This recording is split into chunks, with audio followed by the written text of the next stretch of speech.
Field in Boulder. It's the University of Baylor Bears versus the University of Colorado Buffaloes. Hi, everybody. Welcome to Folsom Field. I'm Les Shapiro along with Dave Logan. And if you're looking for offensive fireworks, you probably came to the right place. Last week in their respective openers, these two teams combined for 78 points, while at the same time they had trouble holding down the opponents. Yeah, that's fair to say. Both defenses had a very tough afternoon last week, and Baylor, playing Fresno State, gave up 611 total yards. That's the bad news. The good news is Baylor was able to come back from a 20-point deficit and finally beat Fresno State. And on the other hand, CU's defense, frankly, not much better. 508 total yards to Texas. I guess if there is good news in that statistic, 5 plays worth for 187 yards. So overall, they hung in there but gave up way too many big plays. The most encouraging aspect about CU's win over Texas last week probably was the revival of the running game. Lamont Warren went for 110 yards, and James Hill added 99. Well, it's safe to say again that if this team is going to contend for the Big 8 championship, they have to run the football better this year than last year. Last year, as a team, Colorado averaged under 3 yards per carry. And in the final analysis, it got them beat in a couple of games that they probably could have at least stayed in had they been able to run. So Bill McCartney and his staff focusing on the running game in the offseason.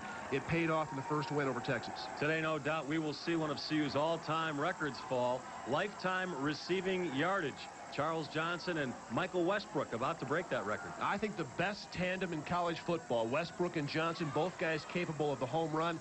Westbrook, a big, strong target, 6'4", 215 pounds. Johnson averaged 20 yards per catch last year, both over 1,000 yards of receiving last year, and really giving Cordell Stewart a lot of target. And on the other side of the field, Baylor has a pretty good quarterback in J.J. Joe. He's about to break all of the Baylor offensive records. Well, I tell you, it seems like this guy's been around forever. He's accumulated over 5,000 yards of total offense.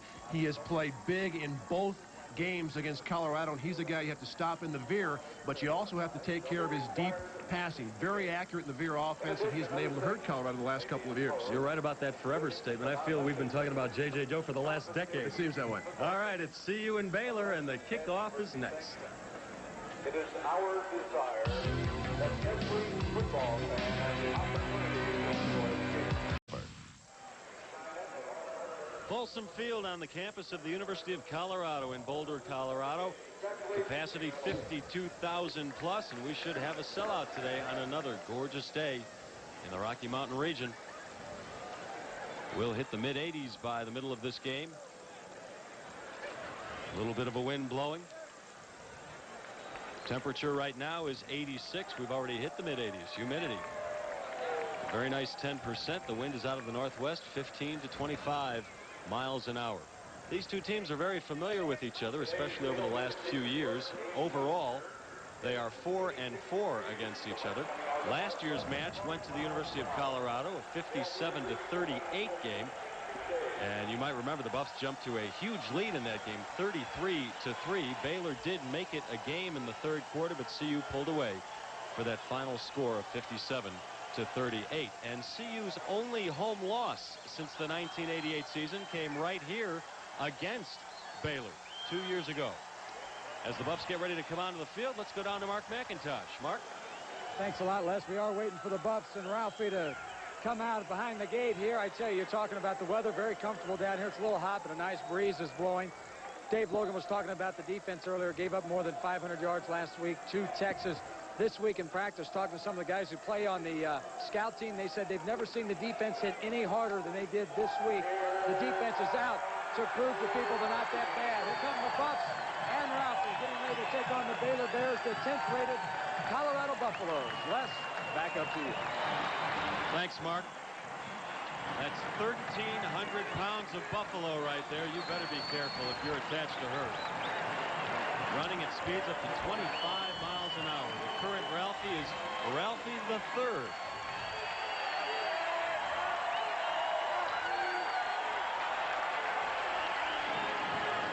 Well, CU comes into this game ranked 10th in the country according to this week's Associated Press poll. And Baylor, with its comeback win against Fresno State, moves into the rankings also. The Bears ranked 24th in the nation.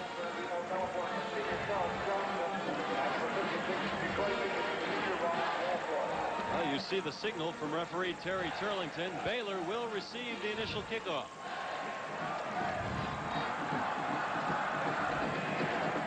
coaches for today's game met at midfield just a few minutes ago. On the left, Bill McCartney of CU, and on the right, Chuck Reedy in his first year as head coach of the Baylor Bears.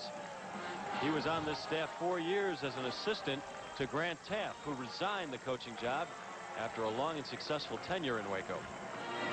Reedy was Baylor's offensive coordinator, and before that he spent 12 years as the offensive coordinator at Clemson.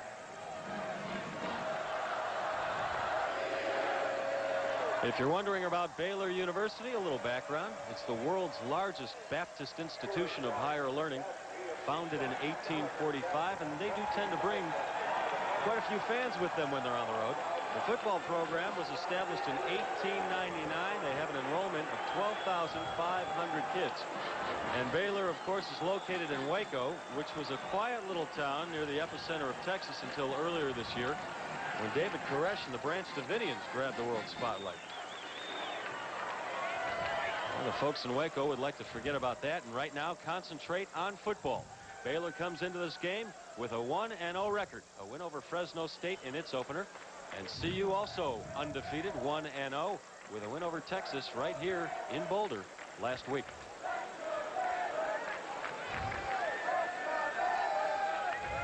Last year, Baylor came in second place in the Southwest Conference. They were 7-5 overall, with a 4-3 record in the SWC. And CU, of course, also a second-place team in the Big 8, with an overall record of 9-2-1 and a conference record of 5-1-1.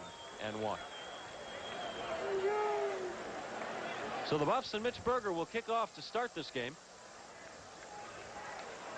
And back to receive the kickoff for Baylor will be John Henry and Brandell Jackson, their two top tailbacks.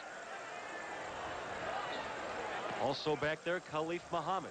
All three of the tailbacks who get most of the work for this Baylor team are back there for the kickoff. And Mitch Berger, who's one of the best in the business at kicking off, will do the duty for CU. In his career, only 38 of his 128 kickoffs have been returned, and the majority of those that have not been returned have gone right through the back of the end zone.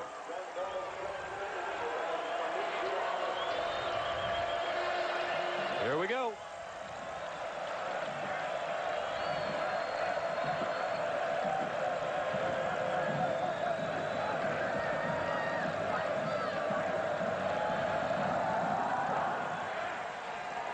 And Berger gets all of this one right through the back of the end zone. So Baylor will start with the ball at its own 20. Let's take a look at that Baylor offense. J.J. Joe, who we talked about when we previewed the game a few minutes ago, a 5'11" senior out of Arlington, Texas. Most of these Baylor kids are from Texas. The few who are not are usually from the surrounding Texas states. John Henry and Bradford Lewis are your starting running backs. Callies, Stanley, and Bellamy are your wide receivers. On the offensive line, Davis, Davidson, Pope, Leaks, a very good one, and Fred Miller. First play from scrimmage for Baylor. They try it up the middle. That's Bradford Lewis, and the tackle is made by Shannon Clavel. Call it a gain of 2.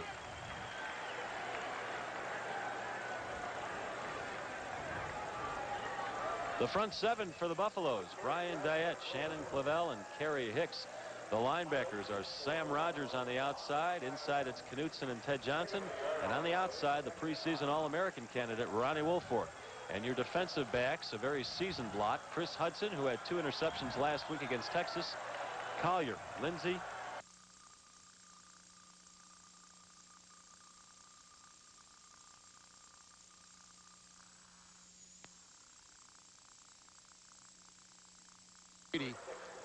the head coach, but also the guy that devises the offense, will try to establish the running game. 1, you stay on the field, and 2, you keep that Colorado offense on the sideline. So Baylor wants to knock out a few first downs, establish the inside game of the Veer offense, and force that CU defense to make some tackles early. Greg Lindsey made that last tackle. He's a senior out of Carson, California. It's 3rd and 5 for the Bears. The shovel pass goes to Lewis. He gets room on the outside, across the 40 and up to the 44-yard line. Bradford Lewis finally knocked down by Chris Hudson.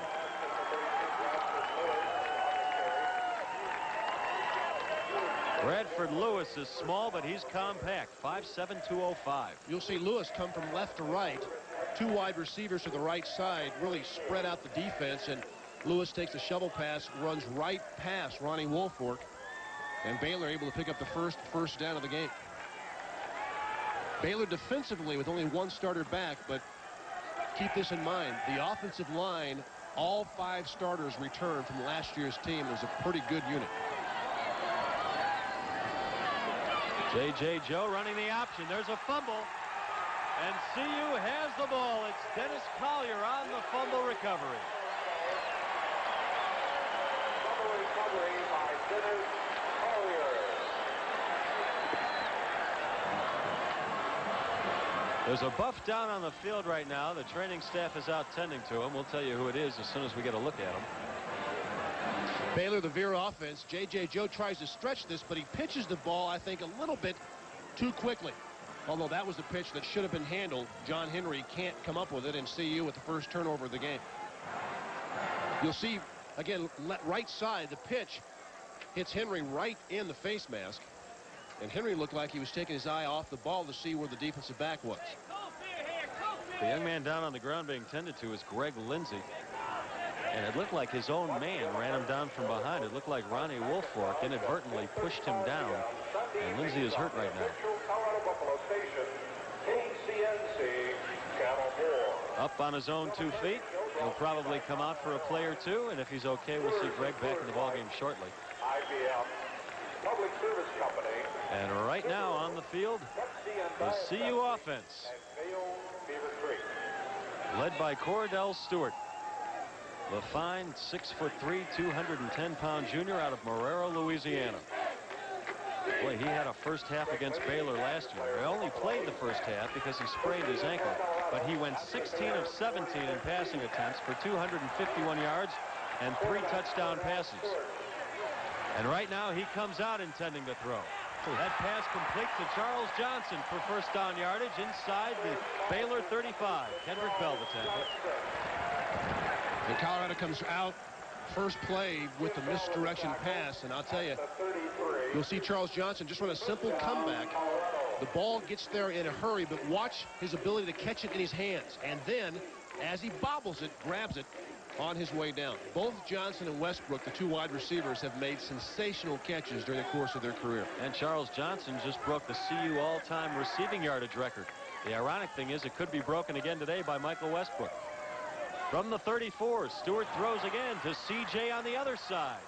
And C.J. gets it to about the 30-yard line before Chris Dull makes the tackle. Let's set up CU's offense for you. Of course, you have Stewart, the junior, at quarterback. Coming off a record-breaking season last year. Setting marks in percentage and yards past 4. And the rest of the offense, Lamont Warren is the lone running back. Westbrook and Johnson the wideouts, and Embry and Fourier are the tight ends. And the offensive line we'll get to in a second. Right now we have Lamont Warren being run out of bounds at the Baylor 22. Chris Lewis ran him out. Number 12. Lewis with the tackle. There once again your skill position players for CU, and let's take a look at the offensive line now. It's a young group. Birdie, Irwin, Stoltenberg, Hammond, and West. Not a senior among them. The 3 in the middle are sophomores, and the 2 tackles, Birdie and West, are juniors. They'll all be back next year.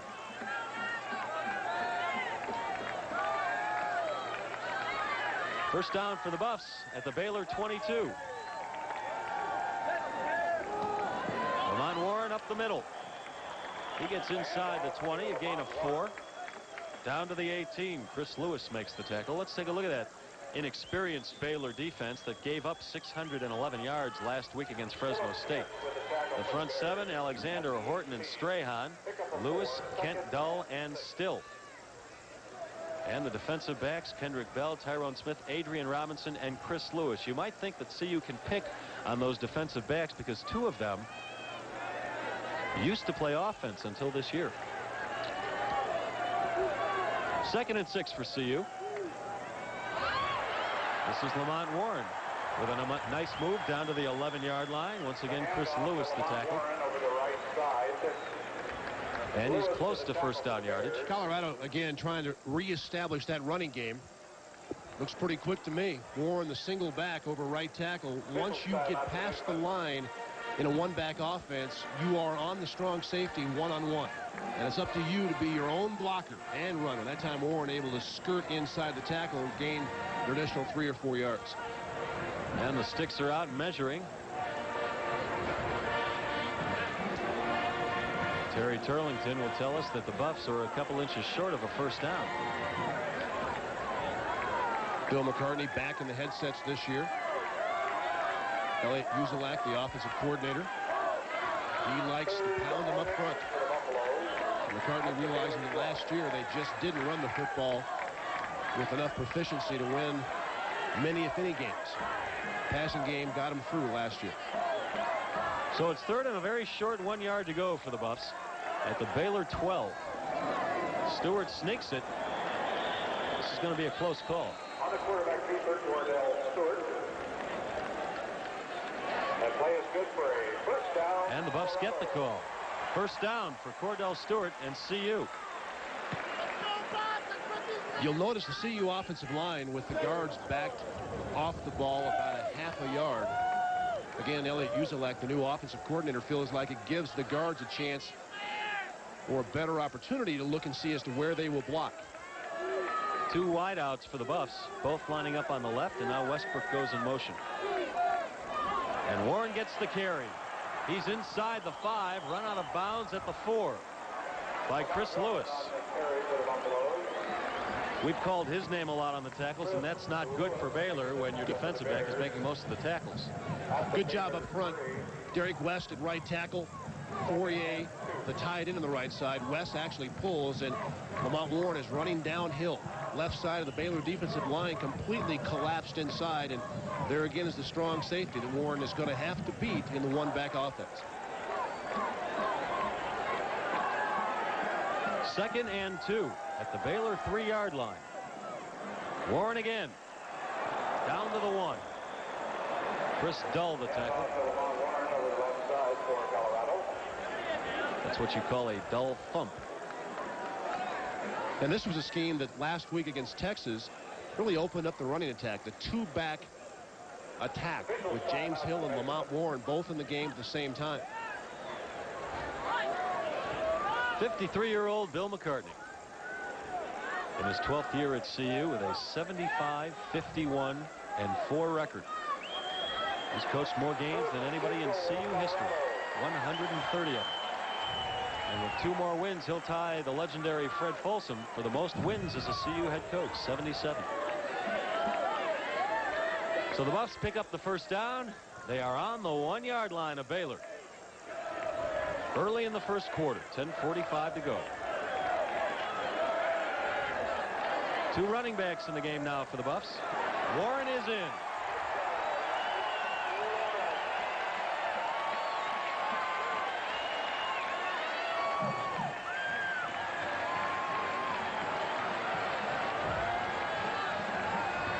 Lamont Warren, who scored 3 touchdowns against Baylor last year, takes it in now. And he takes it in behind James Hill. Good block by Emery. Hill, the lead back, able to get into the interior of the defense. And as we just talked about, 2-back offense last week against Texas, pretty good. And in the early going here, 2 or 3 downs worth of James Hill and Lamont Warren. And Mitch Berger's extra point attempt is pretty good. And the Buffs with a 7-0 lead. We have 10:38 to go, first quarter.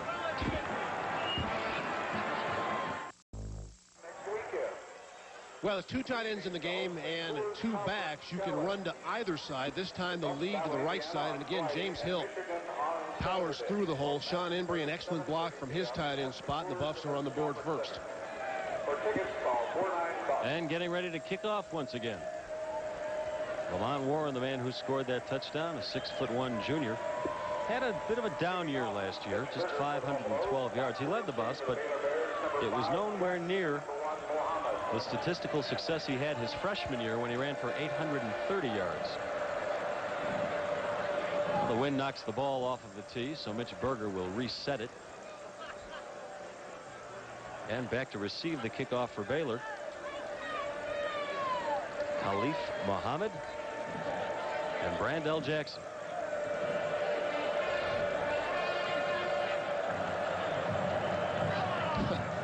Well, there's enough wind that somebody's going to have to come over and hold this football. Refs will let that happen a couple of times, and they'll grab somebody and say, hey, you get over here and hold this. And that somebody will be number 4, Eric Mitchell. You can see by the flags. We told you before the game started, the wind is coming out of the northwest at between 15 and 25 miles an hour.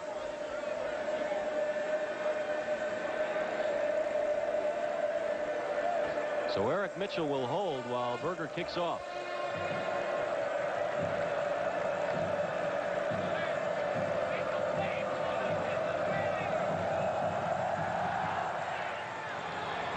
Muhammad will field it 4 yards deep, and he is not going anywhere. What a weapon that is when you can make the other team start at the 20 and go 80 yards every time. That last scoring drive for CU, 9 plays, a very efficient 46 yards. 2 minutes and 36 seconds run off the clock. Boy, that's what happens when you turn the football over, especially on the road. You can find yourself out of a game quickly. In a Veer offense, you're susceptible to fumbling the football. The last one, however, really no excuse for that one. J.J. Joe last week, a very nice week. And you're right, Dave. Last week, it's the turnovers that saved CU against Texas. Baylor tries the right side. Ted Johnson says, not much, guys. A 4-yard gain for the tailback, John Henry. You talk a little bit about the Colorado defense. Last week, we mentioned giving up 508 yards, but you also have to mention guys like Figures, Bradford, Renfro, Beekert, Brown, all Big 8 players of last year, all drafted in the NFL and obviously not here this year. So this is a young defense that still has to figure out how to play together. 2nd and 6 for the Bears. The pitch to John Henry. And he is up to the 30. It looks like he has first down yardage. Ronnie will fork the tackle.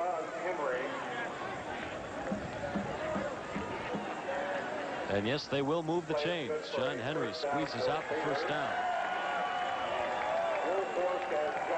And usually when you fumble early, you like to come back with solid plays that give you a chance to get those offensive linemen off, and just power football here. John Henry over the right side, able to pick up the Bears' second first down. Baylor with the ball on its own 30. Only one wide receiver in the game now for the Bears. J.J. Joe looking to throw, incomplete, and a flag is down. Now, I think they're going to call Dennis Collier for holding here in the secondary. That was going to be a deep slant to the wide receiver. Collier had John Stanley to split in, jammed all the way to the middle of the field.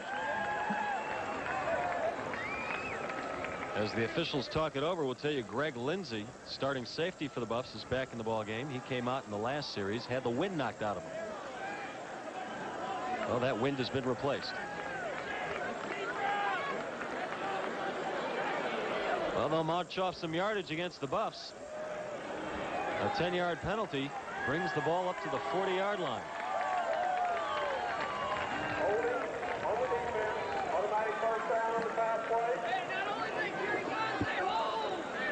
Holding against the Buffs. So call it another first down for Baylor. First down, Baylor Bears.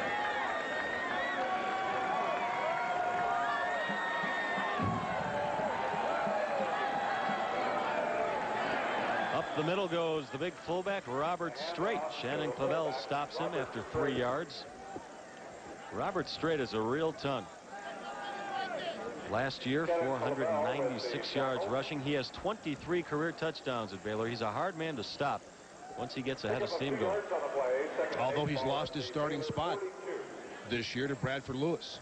Strait has not been injured. He just has not been able to hold off Bradford Lewis in that starting position. 2nd and 8 for Baylor. Again up the middle. The tackle made by Ted Johnson on Robert Strait. Last week against Fresno, Strait went for 41 yards and a touchdown.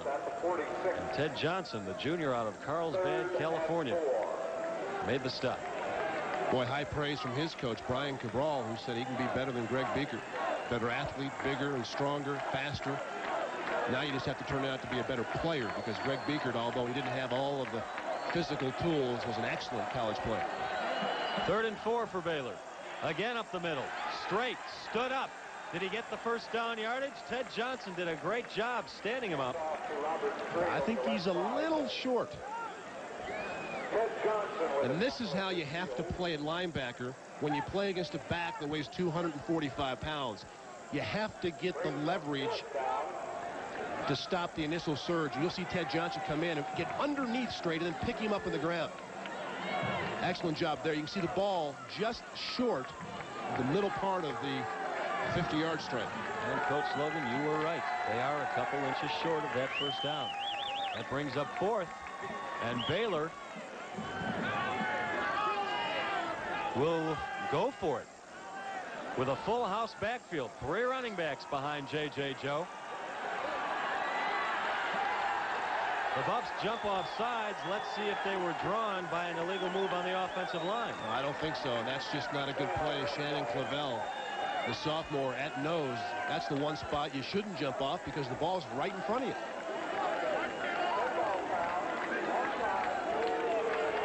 Bill McCartney making a case that his boys were drawn off sides illegally, but the officials not buying it. So march off another 5 yards against the Buffs. And Baylor, for the first time today, is in CU territory at the CU 45.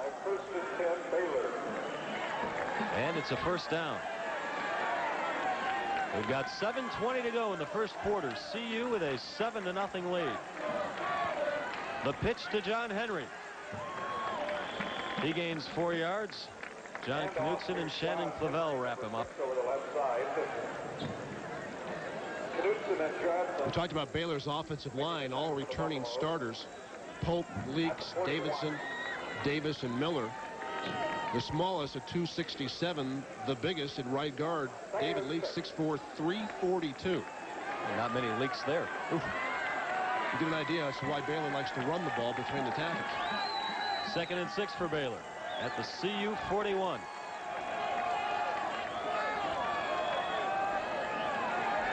Joe fakes the handoff, throws the ball. Oh, almost intercepted by Chris Hudson. He did a great job reading that pass. Boy, I like this young man. Well, he has got tremendous instincts. And then you add to the fact that he's a great athlete, and what you have is a mixture for an excellent defensive back. This throw had no chance of getting there. You can see Hudson, if he caught the ball, he got 1 foot down. It's tough to see as to whether he hung on to the football, but Hudson, 2 interceptions last week versus Texas. He's had 13 career starts, and in those starts, 10 interceptions. And I think teams will soon realize that if you're going to make some yardage, you might want to do it on the other side. The all-time CU record for interceptions is 16, owned by the bad dude, John Stearns. And once again, the two lines go at each other before the snap. Flags are down. And this one will go against Baylor. David Davis, the left tackle. Dead ball foul. False start on the offense. Repeat 3rd down. Baylor's the kind of team, although they've had success the last 2 times against Colorado passing the football, they have to get the running game going first. They're strictly a play-action type team. You can see on the right side of your screen the left tackle moves, and that's the penalty. So without the running game, Baylor has a very difficult time throwing the ball. That penalty puts Baylor back at the CU 46-yard line. 6:34 to go, first quarter. It's 3rd and 11. They try the middle. John Henry, if he'd have kept his feet, he had a shot at that first down. Instead, he's down at the 42, and Ted Johnson was the closest Buff to him. And that play selection there, I think, exemplifies what we were talking about. 3rd and 11, you run the draw because you just don't have a lot of drop back passes. And play action in 3rd down and long really is not a good call. And Baylor will punt. Willie Shupp. Last week he averaged 47.5 yards per punt. Back to receive it is Chris Hudson. Shupp gets his foot into this one. Oh. And Baylor stepped over the end line instead of staying at the 1. And the Buffs will get the ball at the 20 instead. The goof was by Malcolm Hamilton of Baylor. They had CU nailed dead to rights at the 1.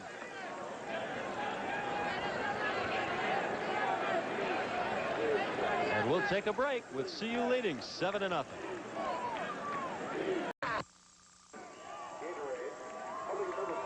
Baylor quarterback J.J. Joe on the sideline talking to the coaches up high in the booth here over the stadium. Baylor with limited success on offense. Right now it's CU on offense. Cordell Stewart looking to throw. The Buffs come out throwing today. Michael Westbrook for first down yardage. 10 yards on the play. Kendrick Bell the coverage. And the Buffs are up to their own 30-yard line. And just like last year, you're really taken by the velocity of the ball that Cordell Stewart throws. Fine catch here by Michael Westbrook, enough for the first down. But when you see him release the football, you're just amazed at how quickly that ball gets there. Westbrook, the junior out of Detroit, 5th in the nation in receptions last year. They're going deep to CJ. He's got it. Inside the 20, touchdown, CU.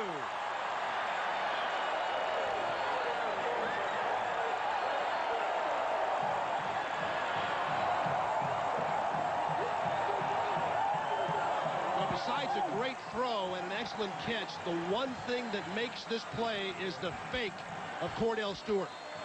We won't see it here. All you see is a defensive back looking in and getting beat. The free safety right there bites, and Stewart lays it up for Charles Johnson. When you get a receiver that open, just put some air under the ball and let him run underneath it. And then there probably aren't a handful of guys in the country that catch CJ from behind. Berger's extra point is good. And with 5:27 to go first quarter, the Buffs jump to a 14-0 lead. Colorado 14, Baylor 0. Take a look at the play-action fake by Cordell Stewart and watch what it does to the linebackers and the safeties. The fake to Lamont Warren, both linebackers bite, and the safety on his way up as Charles Johnson runs past him. And Chris Lewis, the free safety, trying to stay up, but again, great speed on the outside for this Colorado football team. And Cordell Stewart knows this one is in the books. Only $3 to receive all the inside information. Cordell, you might notice, playing with a soft cast still on his left wrist. A wrist he injured early last year. It's just for precautionary measures. Charles Johnson, 57 catches last year. What a remarkable story he is. A tough upbringing. He's graduated in 3 years. He'll be a high NFL draft pick if he decides to go that route, and I'm sure he will. And today, a 70-yard touchdown reception from his friend Cordell Stewart. Talking with one NFL scout last week, I asked him about Charles Johnson, what he was most impressed with. And he said the top thing that jumps out at you from Charles Johnson is toughness. Really is a tough kid at wide receiver. Mentally as well as physically. Berger to kick off once again. Randall Jackson, Khalif Muhammad waiting for it. But neither will have a shot. Deep into the end zone goes Berger, and Baylor once again will start with it from the 20. Again, you can see Johnson is clearly behind the secondary. That's about a 6-yard cushion. Cordell Stewart with enough air under the football that Charles Johnson can run underneath it and then run away from Baylor. That's a quick one. 2 plays, 80 yards in 25 seconds. Well, the defense probably on the sideline saying, guys, take a little more time. We need a little more rest. Last, I don't think you and I could run 80 yards in 25 seconds. And that's one play. J.J. Joe on the day has completed 1 pass and 2 attempts. They're going to have to throw the ball a little more to get back into this game. Up the middle, they tried. The ball is loose. A couple of Buffs there. This is Lindsey, and he is out inside the Baylor 20. Greg Lindsey, the fumble recovery. And we just talked earlier about in a game on the road, when you play a team that's heavily favored, the quickest way to get out of the game is to turn the football over on your side of the 50. This is the second time for Baylor. You'll see some pretty good popping inside. Right there, the ball knocked free. Dwayne Davis with a shoulder on the football. Greg Lindsey with the recovery, and CU for the second time has the football inside Baylor's 50. You'll see Collier on the right side. Davis with the pop will come from the left side, knock that ball free. Buffs with the ball at the Baylor 17. The pitch to James Hill. He's got a lot of room. A fumble into the end zone. CU falls on it. Touchdown. I believe it's Charles Johnson.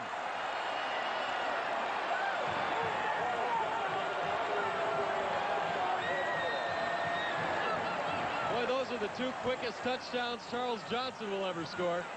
Well, when you're living right, I guess things go your way. The option to the weak side.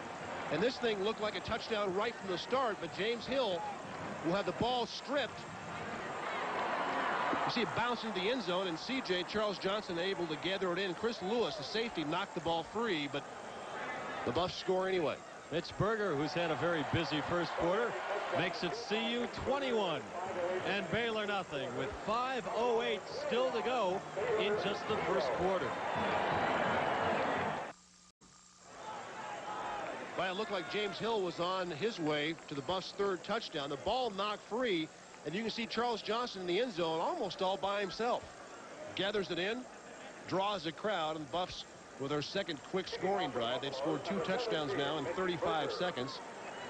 That one a fumble recovery, and they lead the Bears of Baylor 21-0. Charles Johnson must be sitting on the sideline and drooling. 2 very quick touchdowns. He has 3 on the year so far. He caught a touchdown pass last week. And all of last year, he only scored 5. So CJ very close to eclipsing last season's mark. Berger, a semi-short kickoff for him at least. Khalif Muhammad. And he is stopped at the 19-yard line by Donnell Liamidi, the receiver who switched over to defense for CU this year. And I can tell you now, Jack Kroll, who's the offensive coordinator of Baylor, former head coach of Arkansas, telling his troops, hey, let's settle down and get into the offense and try to knock out a few first downs and get his club settled down before they get completely blown out of Boulder. First and 10 for Baylor at the Baylor 19. You just saw a shot of Liamidi. He's quite an athlete out of American Samoa. Played wide out last year, switched to strong safety this year. We might see some of him if this keeps up. Baylor tries the left side. It was Brandell Jackson. Pitch to John Henry He's around the stacked left up at side. the 22 by a host of Buffs.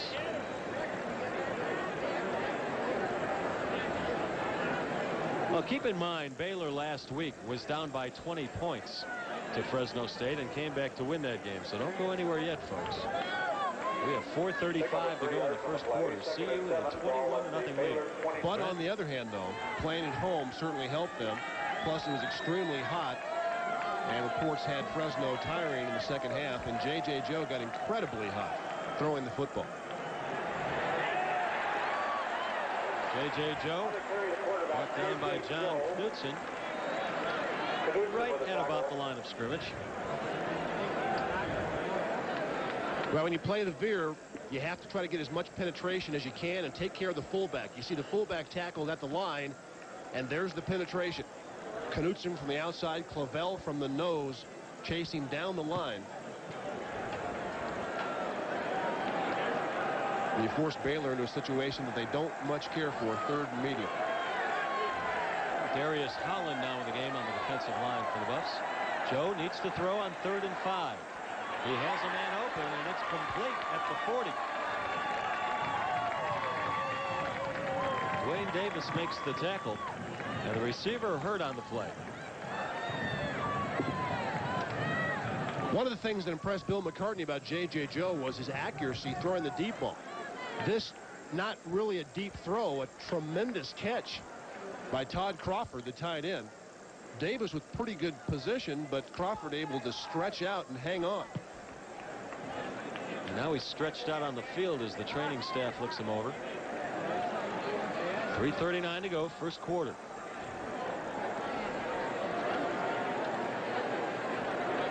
Connecting Point of Boulder would like to recognize the Connecting Point of Boulder student This telecast is an exclusive presentation of KCNC TV and the National Broadcasting Company.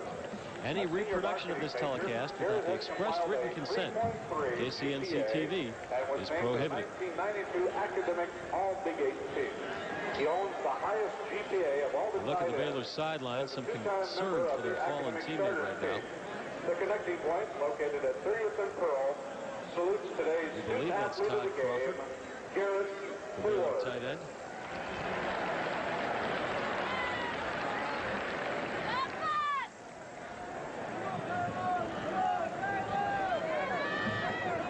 Ogden Entertainment Services would like to remind you that all beer sales require an ID regardless of your age. Let's take another look at that play. See if we can see how Crawford got hurt.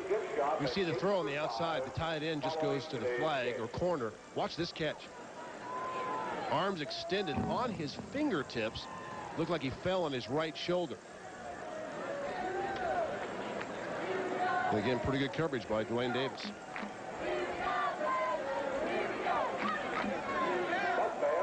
Reminder, there is no smoking allowed in Colson Stadium. Crawford up on his own 2 feet. Walk off the field without any help. We're in the field house or press box. Nice to see he's okay. Smoking is permitted outside the stadium just beyond the portal. And the Buffs in a show of sportsmanship.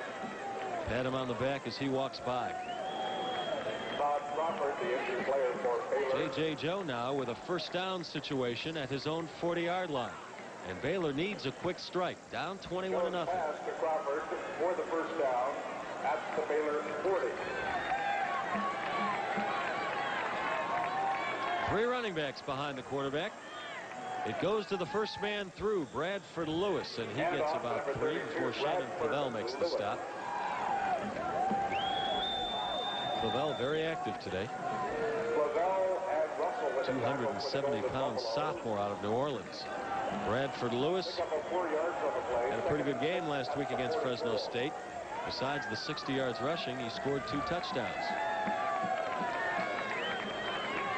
Call it second and a long 6 for Baylor at their own 44. This is Brandell Jackson across the 45. Matt Russell the stop. It's the first time we've called his name all day. Russell, a redshirt freshman out of Fairview Heights, Illinois. And this is the kind of drive that Baylor desperately needed. Even though they're not making huge plays right now, they're hanging on to the football with safe plays. Getting 3 and 4 yards. If they can get this first down now, maybe Chuck Reedy can get his troops settled down a little bit.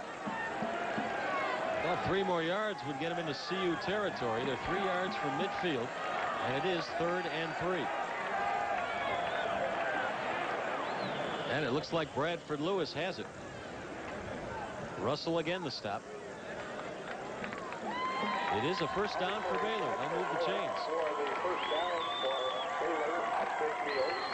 It's not real exciting, but the fullback here, a nice job of spinning off the initial hit and getting that first down.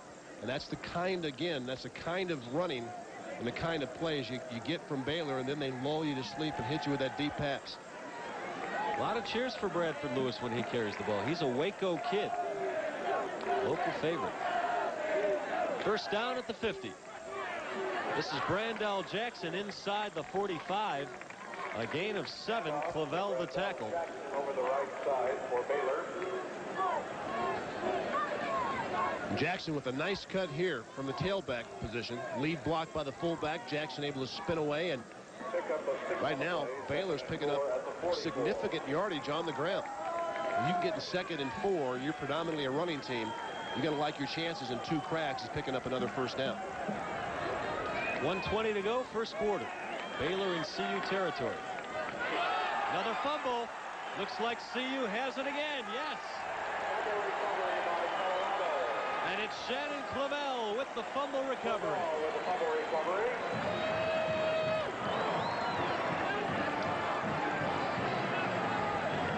Well, the same play as last time, the lead from the eye, and you'll see the fullback gets stuffed in the hole, and I don't think Jackson ever had the football. Didn't look like J.J. Joe and Brandell Jackson had a good mesh. That ball was on the turf before the defense got it.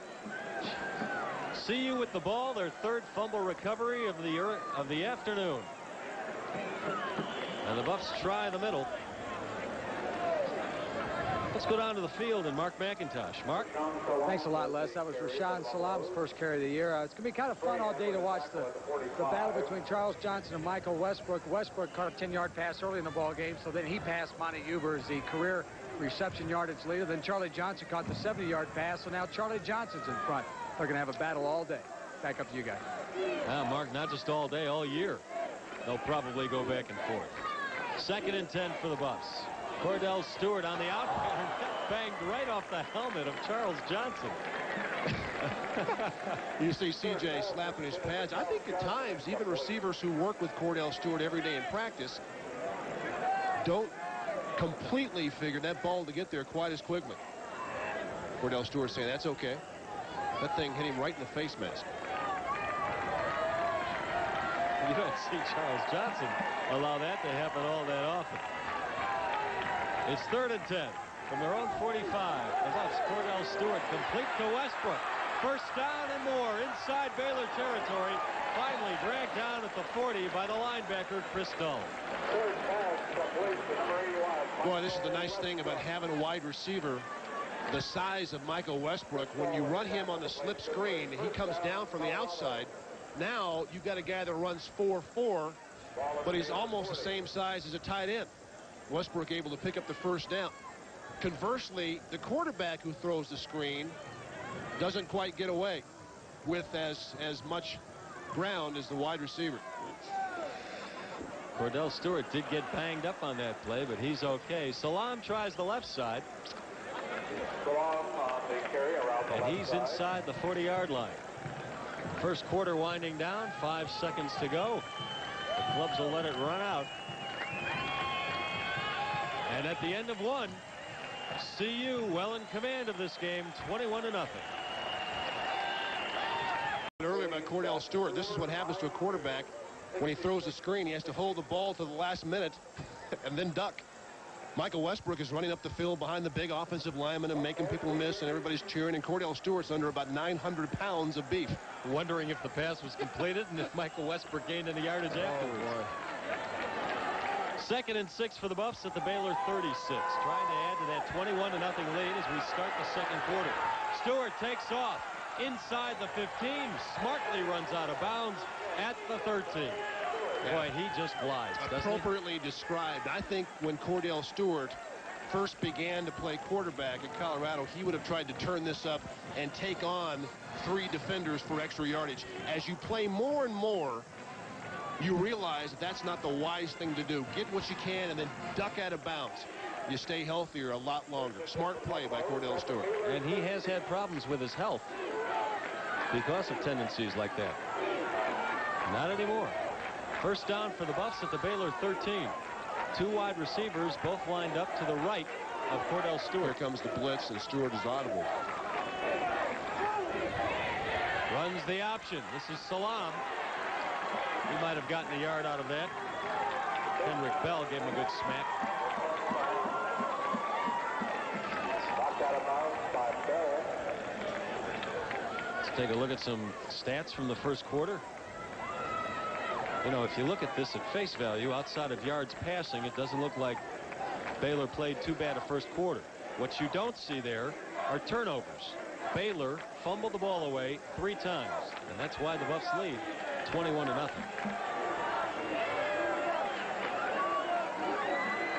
Second and 10 for CU. Salam up the middle. Nice dance inside the 10, inside the 5, down to the 4. Boy, they really have a trio of talented running backs here between Salam, Hill, and Warren. Right, Rashaan Salam is a guy that doesn't look like he weighs 205 pounds, but he's got very good power. You think of another back from California, speed guy that won't run between the tackles, but not only can he do this, hip and hop, but then he can do this, running over people. That's strength right there. He got 4 or 5 extra yards after the initial hit. Well, Lamont Warren is the speed guy. James Hill is the bruiser, and Salam can do a little of both. Bill McCartney has a lot of choices depending on the situation. It's 3rd and 1 on the Baylor 4-yard line. Salam Maybe a yard, maybe two. Chris Dull, the tackle. Well, there's a hat I'll have to get you for Christmas, Dave.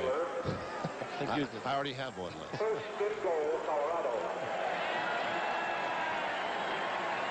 Salam picks up the first down, so it'll be 1st and goal for the Buffs at the 2.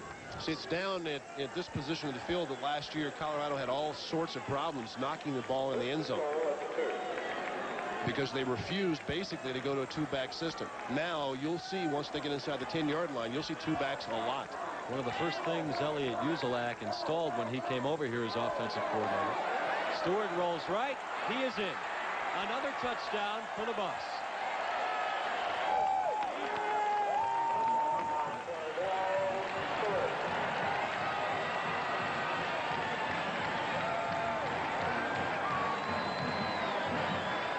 And it's the best of both worlds. Christian Fourier is wide open in the back of the end zone. James Hill running to the sideline is covered. Stewart realizes he's got enough speed to turn the corner, and the Buffs with their 4th score of the first half.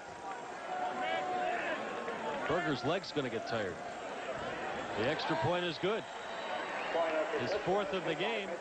And that should tell you the Buffs, with 12:57 to go in the second quarter, lead it 28-0. CU leading 24th ranked Baylor. Already looking like a blowout, and we've got 12:57 to go in the second quarter. Mitch Berger has kicked off now 5 times. He has had 4 extra points that were good. He's kicked the ball 9 times today, and we just started the second quarter. The receivers for Baylor on this kickoff, Khalif Muhammad and Brandell Jackson. They've been doing it all afternoon.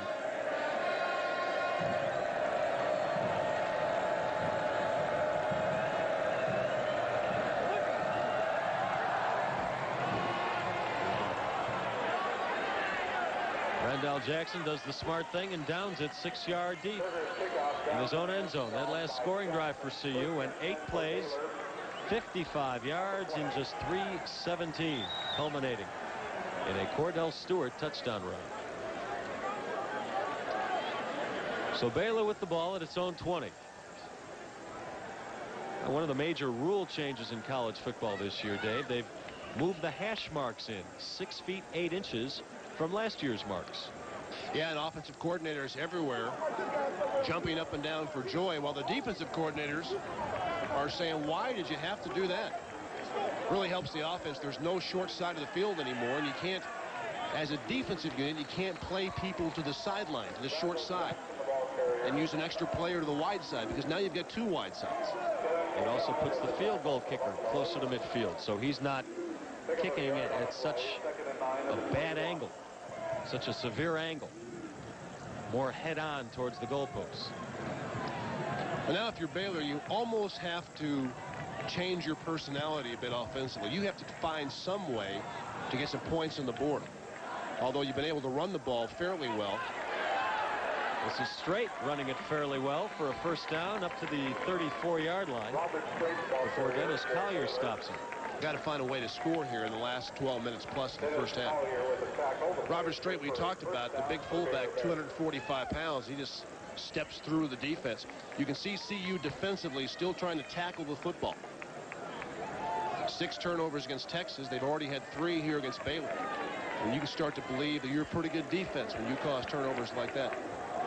Baylor with the ball, its own 33 with a first down. The pitch is Brandell Jackson. He's knocked out at the 46 by Chris Hudson. Jackson on the play.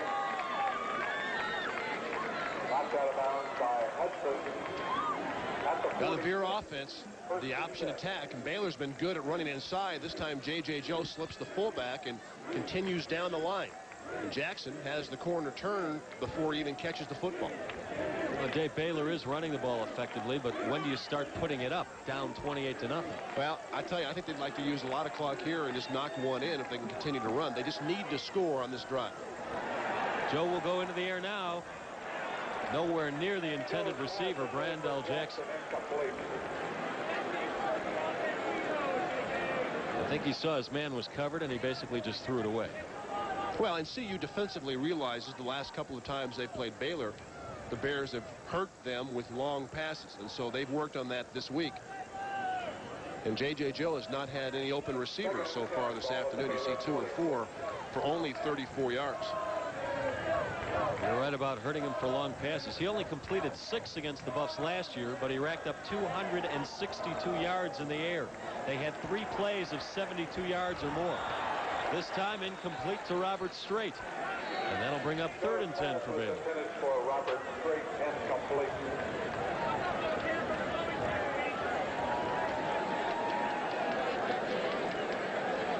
J.J. Joe is a smart young man. He's trying to figure up something, conjure up something.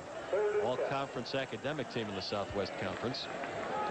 A finance major. But right now the numbers are not adding up for him.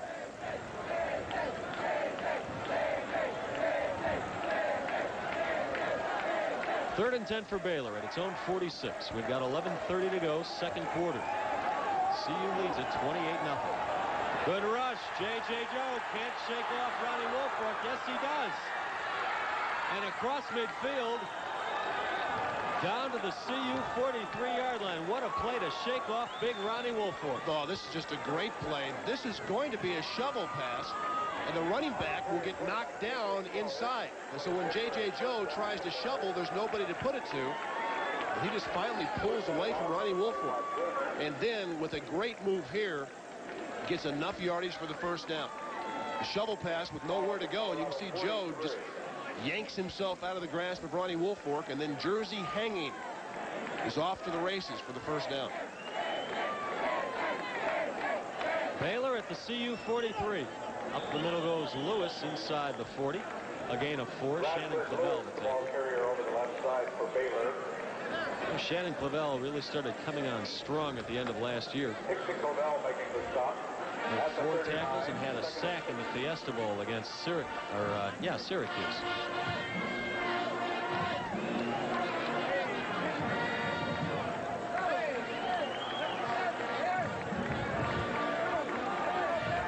A gain of 3 on that last play, so it's 2nd and 7 for the Bears.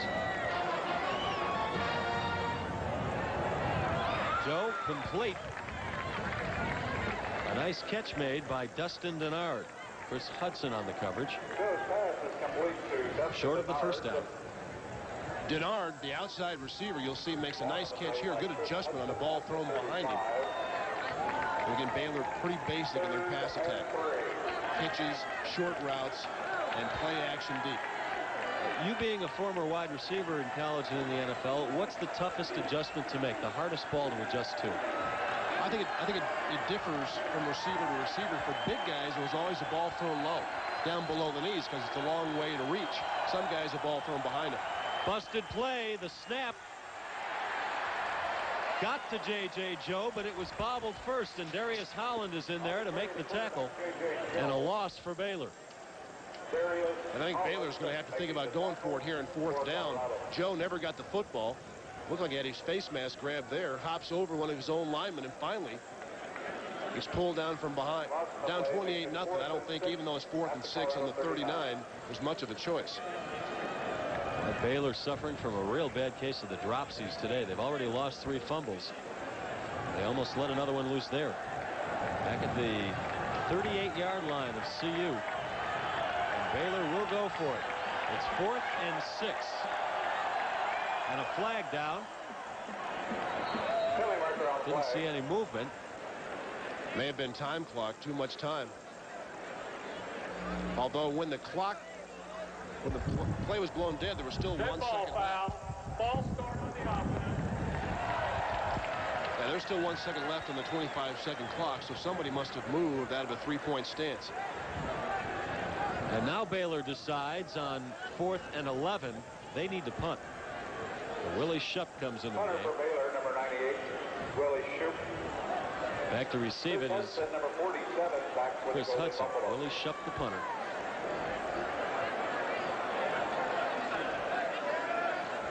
He's back at his 45, going for the corner. And once again, Baylor unable to keep the ball in play. It goes into the end zone, and CU will take the ball at its own 20. With a 28-0 lead, we have 8:57 to go in the half.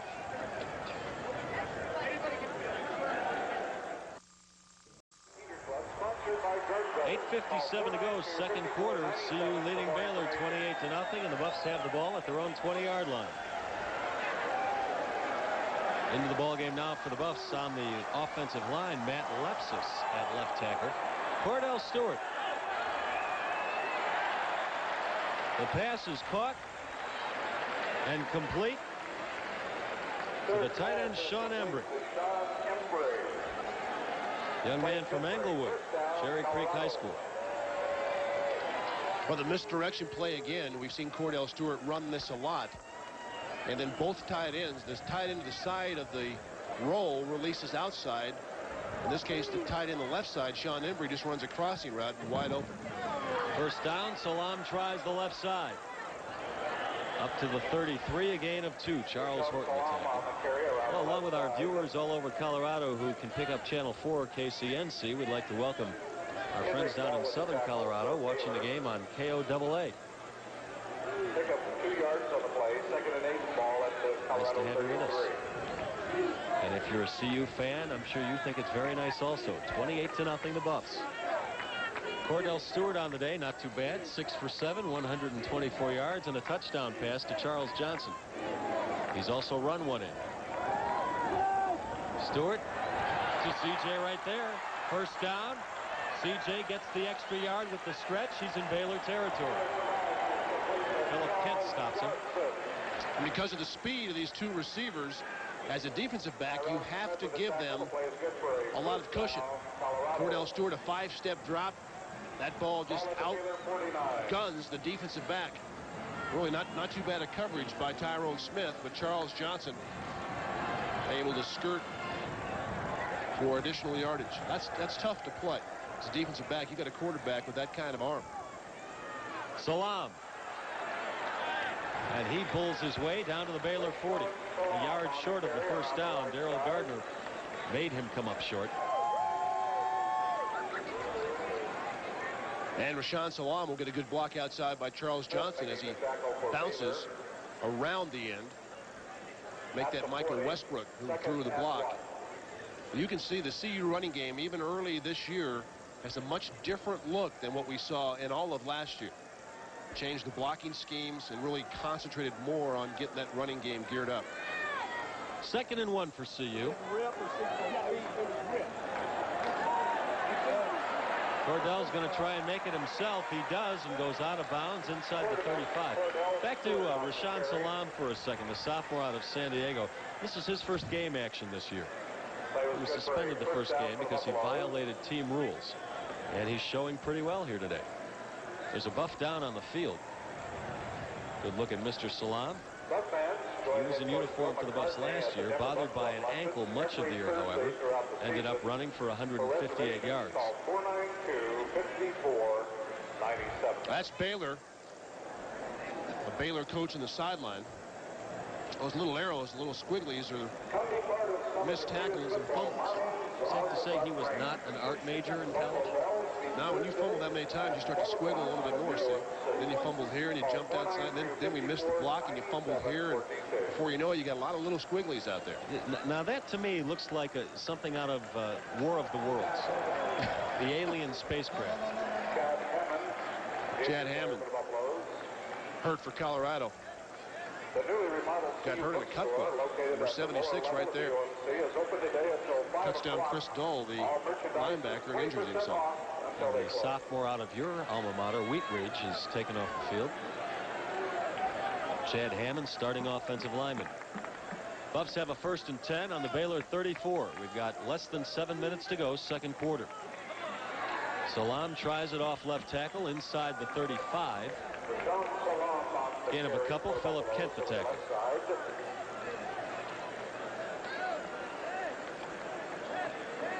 Thompson with the tackle for Baylor. Pick up a yard on the play. 2nd and 9 at the Baylor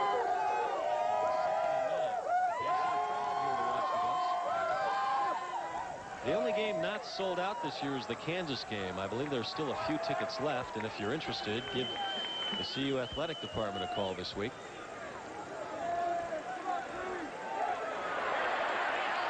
Salam gets free inside the 20 before a couple of gold and white jerseys stack him up.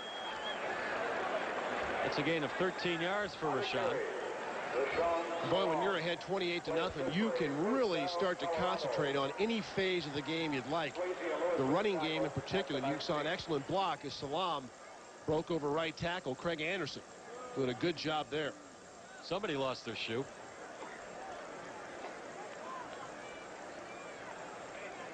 Thought it was the ball for a second. I saw a little dark colored object coming out of that pile there. On the day, Salam with 40 yards rushing. And a chance for some more right here. But he's stopped for no gain by Steve Strahan. Tackle on the play by Dole.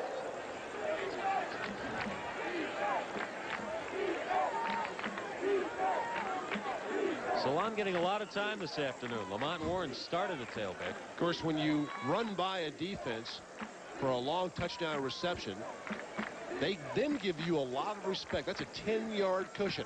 You wonder why some of those outcuts are wide open. 2nd and 10 for CU at the Baylor 19.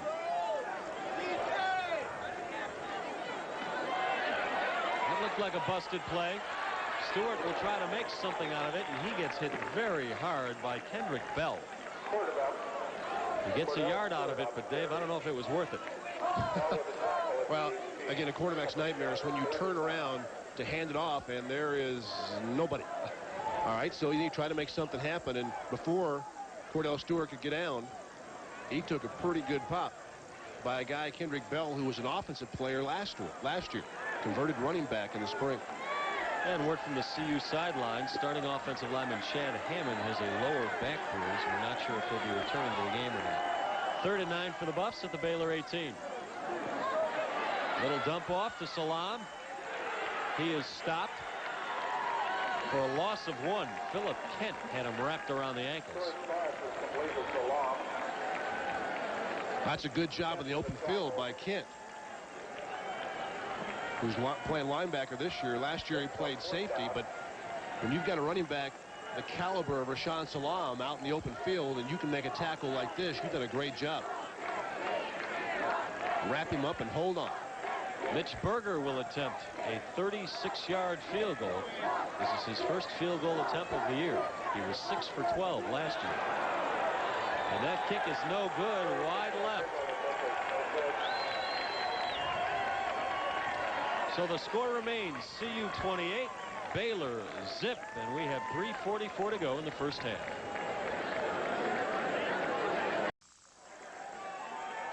CU with a comfortable 28-0 lead over Baylor. Let's go down to the field and our Mark McIntosh now. Mark? Thanks a lot, Les. Actually, I'll throw it back up to you and just come back to me after this play. All right, we'll do that. Baylor with the ball at its own 20. A couple of yards on the run. All right, Mac, it's yours. Goal attempt there. Talking to him before the ball game, Mitch has lost about 10 pounds. He actually wanted to lose the weight, but now he's worried that he doesn't have the leg strength that he used to have. He doesn't feel he's hitting his punts as well. He doesn't feel he's hitting his field goals as well. And when a kicker is not right mentally, you can't expect him to kick very well. He just didn't hit that field goal there very well at all. Back up to you guys. Thanks, Mark. Baylor 2nd and 7. J.J. Joe loses the ball and fumbles as he's trying to throw. The call is Baylor recovers. Boy, you don't see that one often. Well, this is like Casper the Ghost snuck up behind J.J. Joe and just took the football out of his hand. Joe trying to throw the ball in the flat. Whoop. Ball slipped out of his hand as he started to bring his arm up. What was the sound that made? That was you. Whoop. There you go. All right. Tell you what, Mark McIntosh making the point about the punter and field goal kicker not feeling good about his weight. I'd put him back on the training table. Fatten him up a little bit. If Mitch feels like he's shy of weight, let him eat. 3rd and 19. Baylor on the draw gets it back to the 15. A gain of 4. John Knutson to tackle. Knutson and Dyer making the tackle at the 15. Doesn't matter how much your punter weighs. Timeout, Colorado. And that'll bring up 4th down for Baylor. Watch this football as he starts to cock his arm and it's like it elevated in midair. And then J.J. Joe somehow able to gather this ball back in with his right arm. It's that CU 12th man. We have a timeout on the field. 2:17 to go in the second quarter. CU up 28-0. Make sure you tune in tomorrow night at 10:35 for the Bill McCartney Show. It's the only place where you can hear it straight from the coach's mouth. Bill and Mark McIntosh will look back on today's game and look ahead to the big matchup next week at Stanford against the Cardinal and Bill Walsh. They'll also profile another CU student athlete. That's the Bill McCartney Show, Sunday nights at 10:35 right here on News 4, the home of the CU Buffaloes. 4th down for Baylor. Willie Shupp in the punt, and he is backed up against his own goal line. Chris Hudson to receive the punt.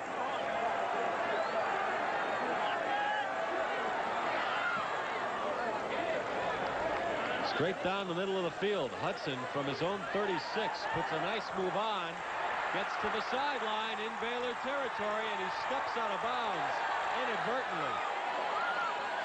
Forget the fumble. The ball was whistled dead. Back at the Baylor 47. With nobody near him, Chris just stepped out of bounds. Well, he stepped out of bounds because when he turned the corner, he's running so fast and running out of territory, there's just nowhere to go. How about that move? Hudson now gets good blocks there and just continues to move to the outside. Looked like crazy legs there. This guy has remarkable skill and not only a great defensive back, but he is, as you see, dangerous as a kick returner.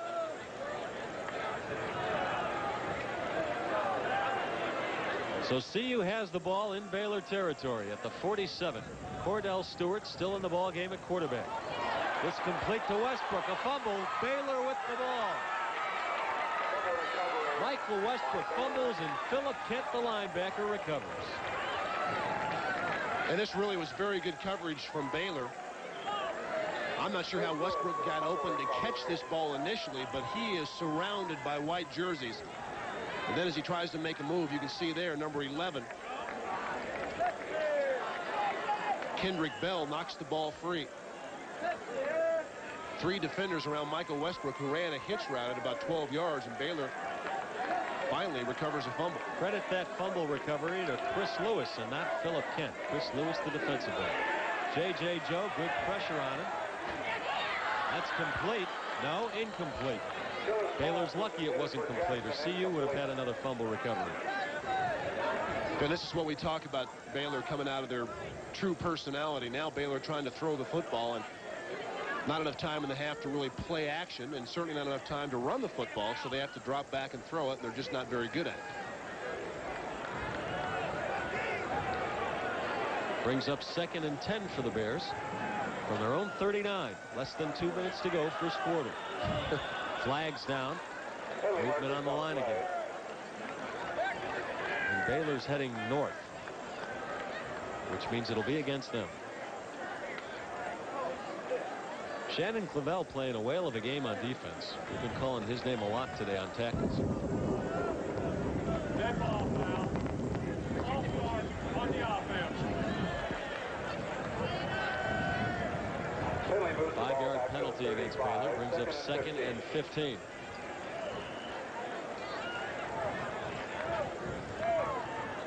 Penalties on the other side of the line. You can't see the tight end. Todd Crawford, number 81, was the guy who jumped.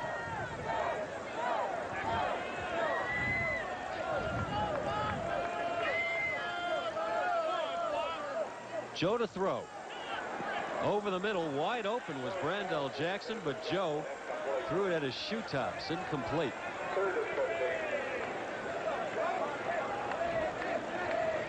J.J. Joe not looking very sharp.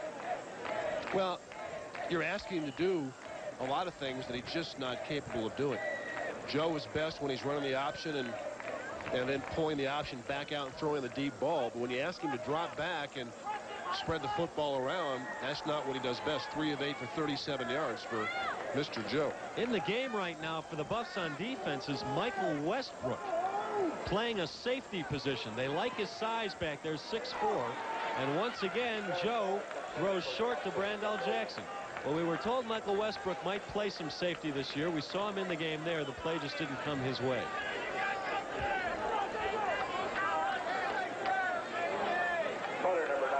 When you played for the Cleveland Browns, they had you do that a couple of times with your 6'5" height, right? Yeah. Back there for the Hail Mary, and actually a few plays before. Ever come close to an interception? I got one. Kept the ball.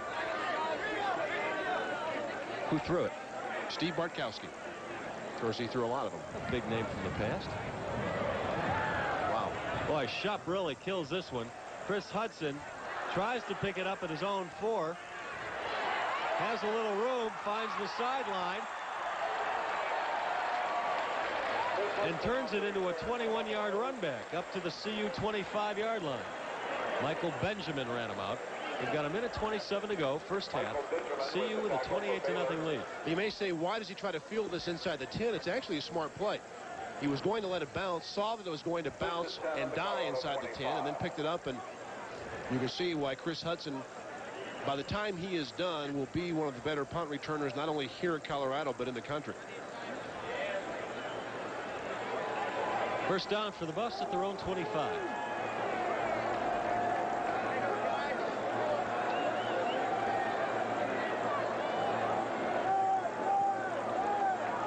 CU continuing to throw with a 28-yard lead, 28-point lead, I should say. Michael Westbrook complete. An 8-yard gain up to the 33. Andrew Swayze the tackle. Well, stick around for halftime. We have a special guest up here in the booth. Stone Phillips from NBC will be here. The co-host of Dateline along with Jane Pauley. And we'll talk to Stone, who has a college football career in his background. Cordell Stewart runs for the first down across the 35 up to the 38. Play is good for a first down for the Buffaloes. I'm going to ask Stone how he got that unusual name, Phillips. Ball with the Colorado See what he 38. says about that.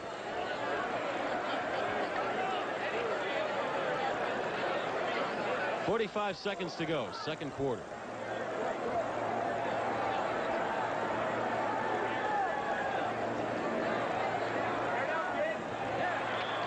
This pass complete to T.J. Cunningham, his first reception on the afternoon, the sophomore out of Oberlin High School in Aurora. Colorado right now in the 2-minute offense, trying to hurry up and get a field goal opportunity. At the Colorado 49. They were 6 of 12 in scoring opportunities in the 2-minute offense last year. Of course, they've had some great come-from-behind wins in that 2-minute offense as well. Think of Stillwater a couple of years ago.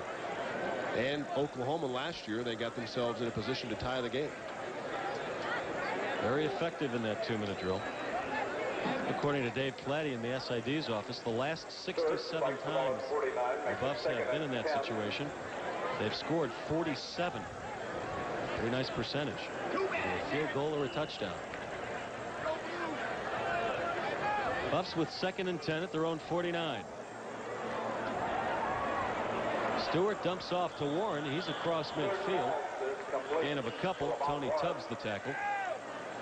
Another timeout taken by CU. 19 seconds to go. And you're about 17 to 20 yards away from a realistic opportunity at a field goal. You still have one timeout. You'd like to save that, obviously, to get your field goal team on, but something to the outside and that much depth, and you've got a shot to at least attempt the 3. This year, it's a whole new beat on Broncos Beat, and be sure to tune in at 6:30 tonight for a fun-filled half hour. Gary Miller will be joined by Broncos All-Pro safety Steve Atwater. They'll preview tomorrow's game against the San Diego Chargers. That's Broncos Beat, Saturdays at 6:30 on News 4, home of the Broncos. And I noticed down in the stands, San Diego Chargers general manager Bobby Beathard is here doing a little scouting. We might be taking a real close look at this young man, Cordell Stewart. He'll be eligible for that draft in a couple of years. Cordell, just a junior, already holds a number of CU passing records, career passing records.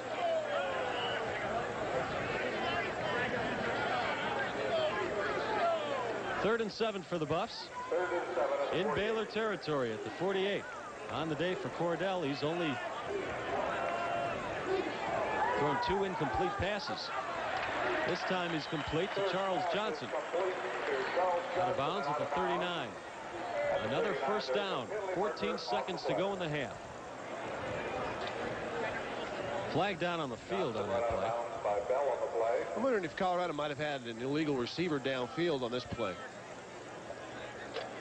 But again, the out cut with a guy the strength of the arm like a Cordell Stewart is very tough to defend.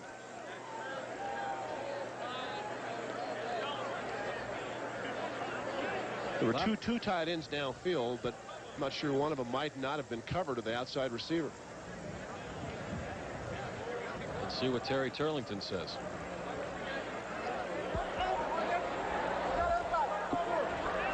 Pick up the flag. That's all we get. Oh, there's a new penalty.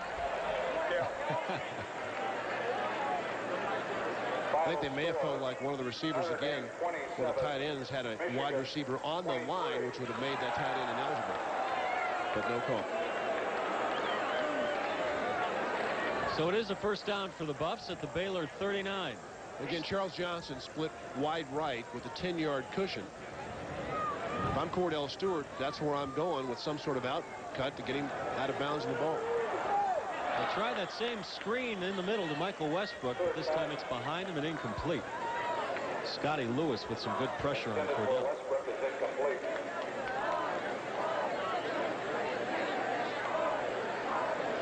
That'll bring up 2nd and 10. 10 seconds to go, first half. The Baylor Bears with a bird's eye view trying to stop the Buffs. 28-0 is enough of a halftime deficit for them. Right there. To CJ, he almost got a handle on it. And coming up to give him a no smack was George McCullough, and CJ couldn't hold on. See, that's where I thought they would throw last time, and this one's going to be an easy pitch and catch, but the ball was behind Charles Johnson. When you throw that kind of pass, that's the only place you can get in trouble. If you throw the ball up the field where the defensive back has a shot at the ball or your receiver. Brings up 3rd and 10 into the ball game now for CU. The fastest kid on this team, James Kidd. He'll line up at a wideout. In fact, the Buffs have 4 men lined up at receiver right now. With 5 seconds to go, watch for the Hail Mary. And there it is. Cordell puts it up. Oh, my goodness, a touchdown. It looks like Charles Johnson once again.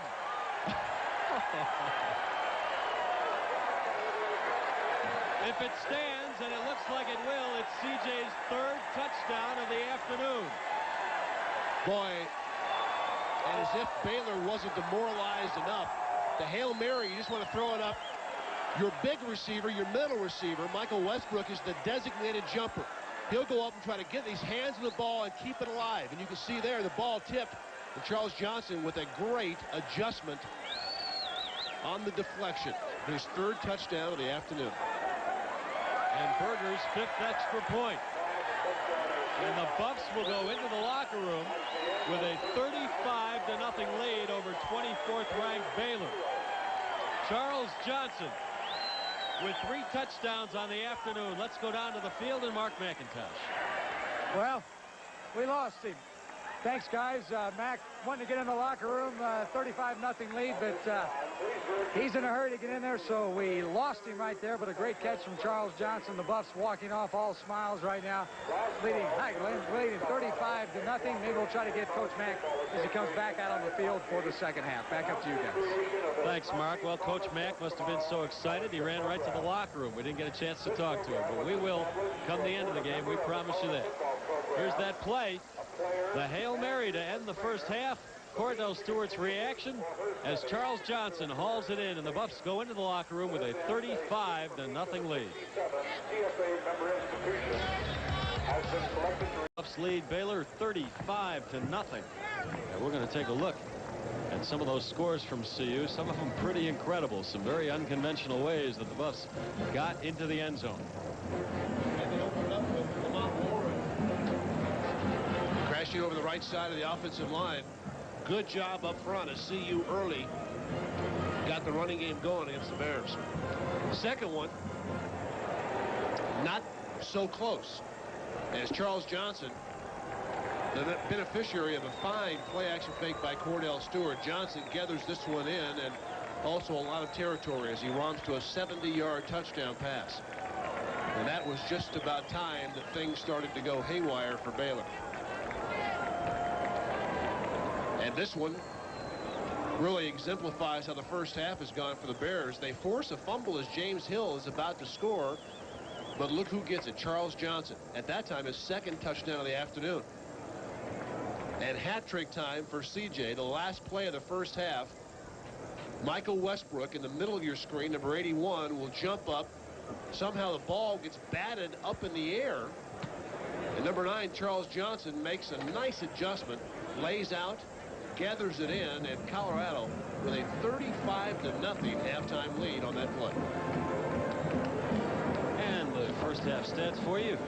Buffs with twice as many first downs. Yards rushing, well, the Buffs haven't had to run the ball all that much. 30 yards more than Baylor. The passing stats is a great difference there. Almost 200 yards.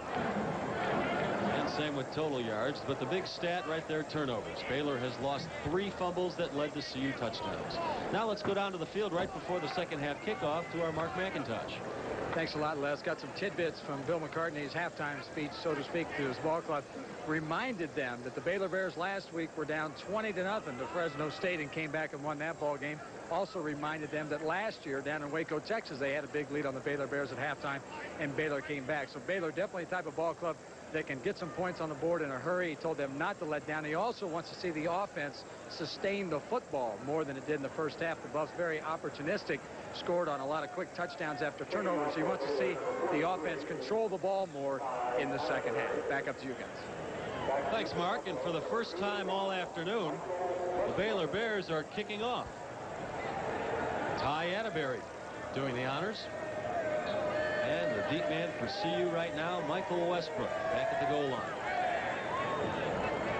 And he'll let it go through the end zone. Atterbury with a strong leg. So the Buffs will start with the ball at their own 20.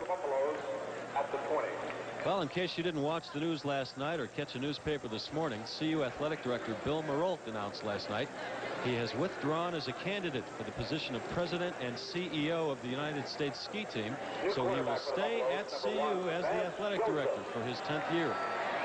50-year-old Marolf has been CU's AD since 1984. Well, that's good to know, Dave. You and I both fans and friends of Bill Marolf. New quarterback in for the Buffs, Vance Joseph. The pitch to Lamont Warren, who high steps it and maybe got a couple of extra yards with that move. Chris Dull ran it. Well, we talked a little bit earlier about J.J. Joe, the Baylor quarterback, and how it seems he's been around Baylor forever. Vance Joseph, it seems, has been around here a long time as well. Of course, a guy that's been asked to change with the offense, basically an option kind of quarterback, and yet Vance Joseph, the one game that stands out most in my mind in Stillwater, Oklahoma, when he led the Buffs back on a last-minute drive and enabled CU to pull the victory out over the Oklahoma State Cowboys.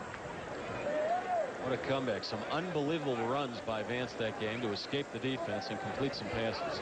This pass tipped and incomplete. So that'll bring up 3rd and 7 for the Buffs.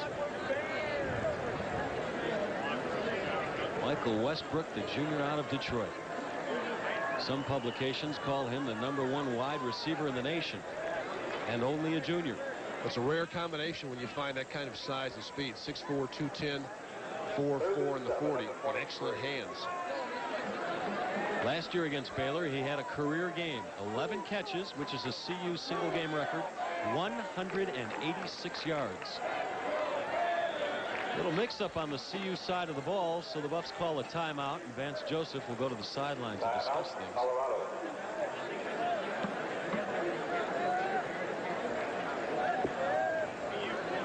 So the The Buffs burn a timeout with just 9 seconds gone in the second half.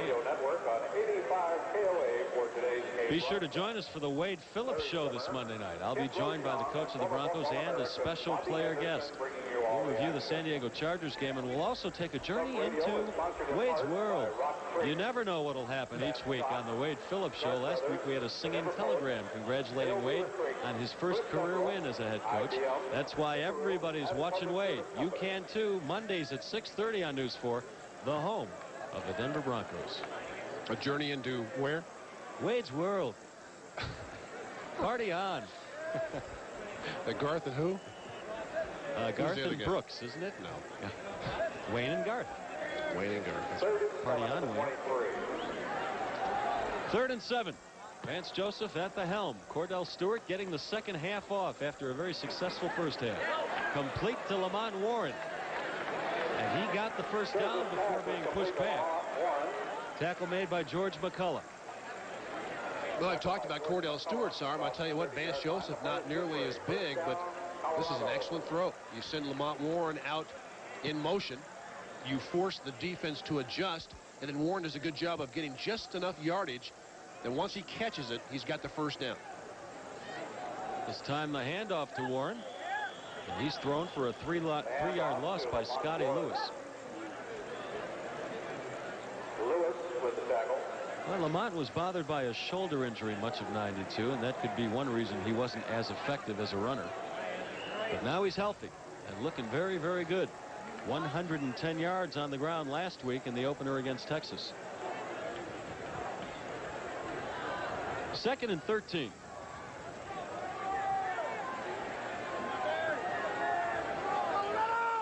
Warren again. Across the 30. Back to the line of scrimmage, the original line. Tony Tubbs the tackle. Lewis the tackle. And you may be asking, why does Bill McCartney have a lot of first-team players still in the game? You want to give them a couple of series here in the third quarter. Because even though the game appears to be comfortably out of the reach of Baylor, down 35-0, you still don't want to play these guys just to have. You want them to get their timing down. You want this new, young offensive line to have a chance to block. And plus, you've got a second-team quarterback in. You want to protect him and give him a chance to play well also. All that while keeping in mind the Buffs have Stanford next week and Miami the week after. Joseph on the run. Run out of bounds. 3 yards short of the first down. Adrian Robinson put his head down and knocked him out, and that'll bring up 4th down for the Buffs. They will have to punt. Adrian Robinson, number 7 right there, backup quarterback last year. Missed spring practice with a knee injury. But it's seldom you see quarterbacks, when they change positions, come up and make tackles like that.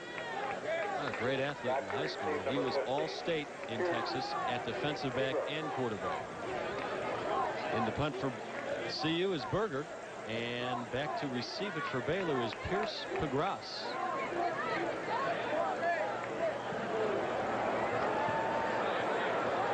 Berger second in the nation in punting last year with a short one, but he gets the bounce, and the Buffs will down it at the 24-yard line.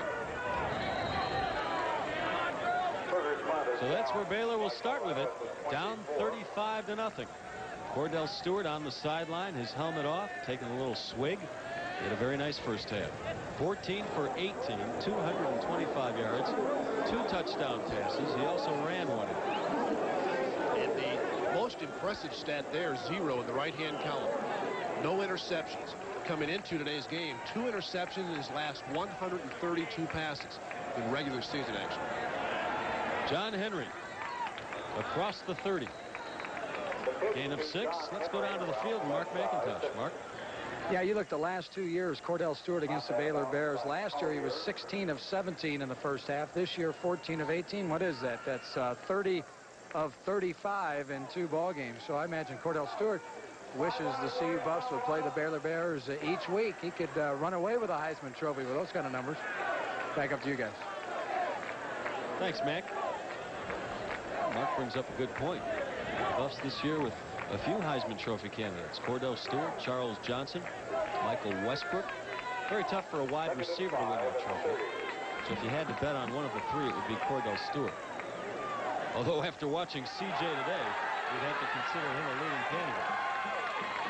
Up the middle to the 49-yard line goes Bradford Lewis. A gain of 19.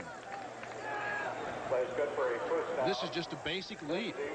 As the tailback gets into the secondary, and Baylor's been able to run the football fairly well this afternoon. You see Brian Diak gets knocked off his feet, and the back is buying.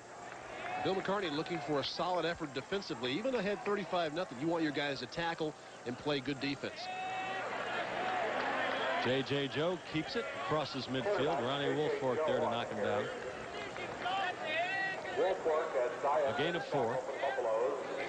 Ronnie Woolfork is a very tough linebacker to run the option on because he's got the size. When you see him, you want to pitch the ball, and yet he's got the quickness that once you pitch it, he can run things down.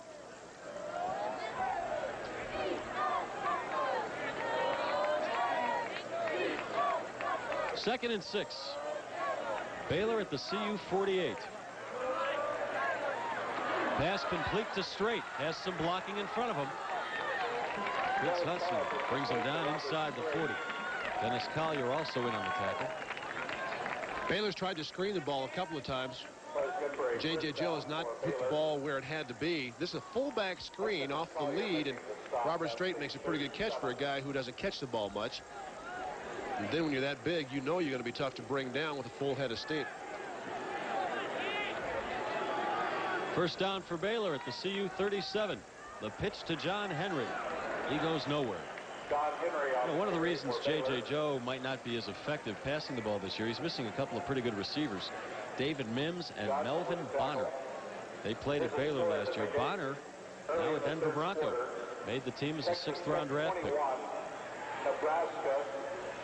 Boy, he burned CU a few times.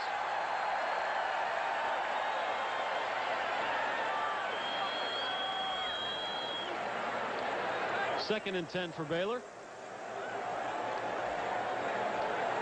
11:05 to go, third quarter. The pitch to the short side of the field. John Henry, run out, no gain. We talked about the hash marks being moved in. Again, an advantage for the offense. You can run the option more to what used to be the short side of the field. That time, good job by Collier as he fights off the block and gets into action. Dennis Collier one time was regarded as one of the best running backs that this program had back in his freshman season. Bounced around a little bit, now finds himself a starting cornerback on defense. And he is fast. In the spring, he ran a 4.38 40.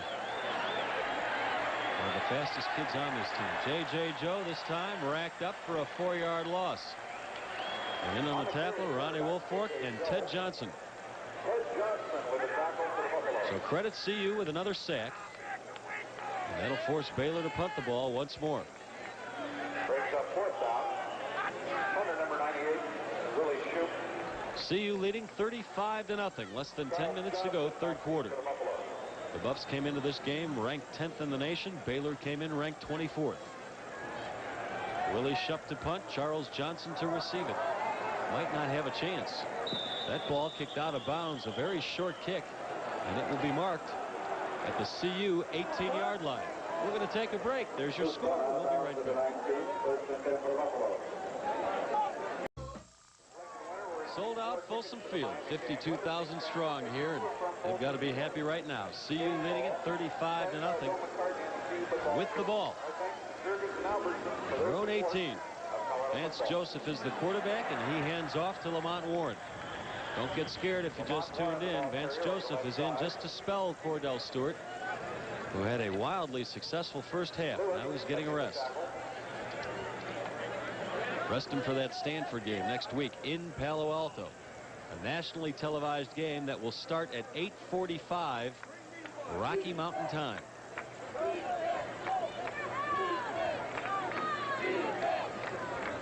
Second and 3. Nice fake by Vance. But he's thrown for a loss. Darrell Gardner gets the sack. And on that misdirection play, he's got the tight end, Desmond Dennis, all by himself. Just a case where Vance Joseph hasn't had a lot of playing time and probably not used to looking up and seeing somebody that open that quick. Desmond Dennis, a freshman tight end in the game now, one of Vance Joseph's targets. Also in the game, wide receiver James Kidd, a real speed burner. This is to Warren. A nice move gets him up to the 28. He's very close to the first down. Tony Tubbs might have stopped him short. Lamont Warren ran track in the spring, did not participate in spring football, and yet he said he feels stronger and a little bit bigger this year than last year. This is a great change of direction. That burst right there at least got it close to the first down. They're going to measure to see if that young man did get the first down, and he did.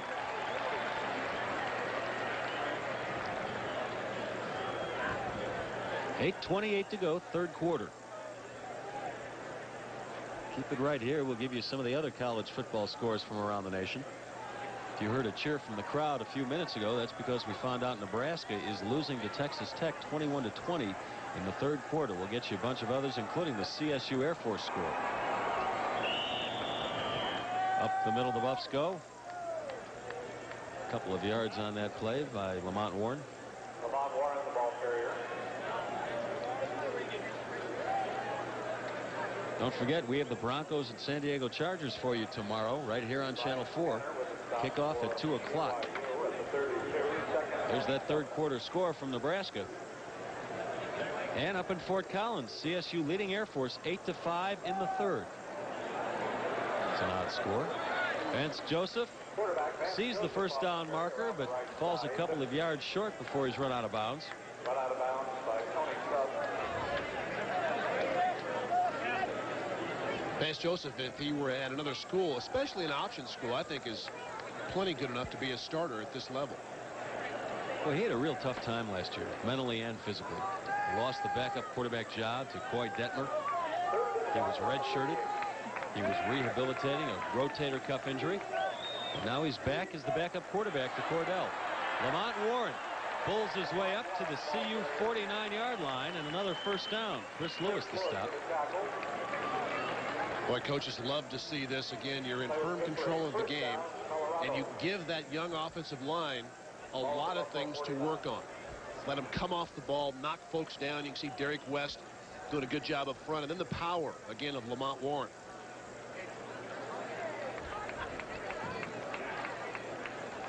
Well, Lamont Warren lists one of his hobbies is bowling, and he bowled over a couple of Baylor Bears right there. First down at their own 49. And it looked like the black shirts jumped off sides there.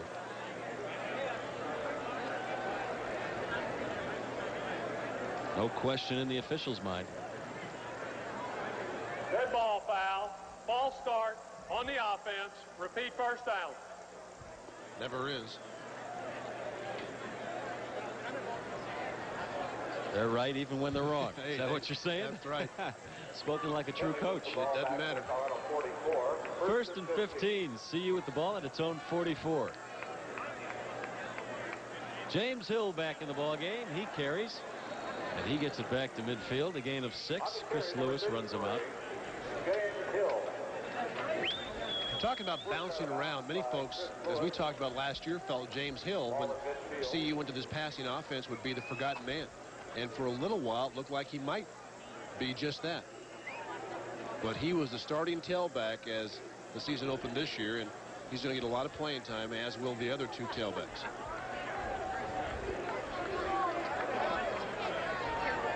Second and 9.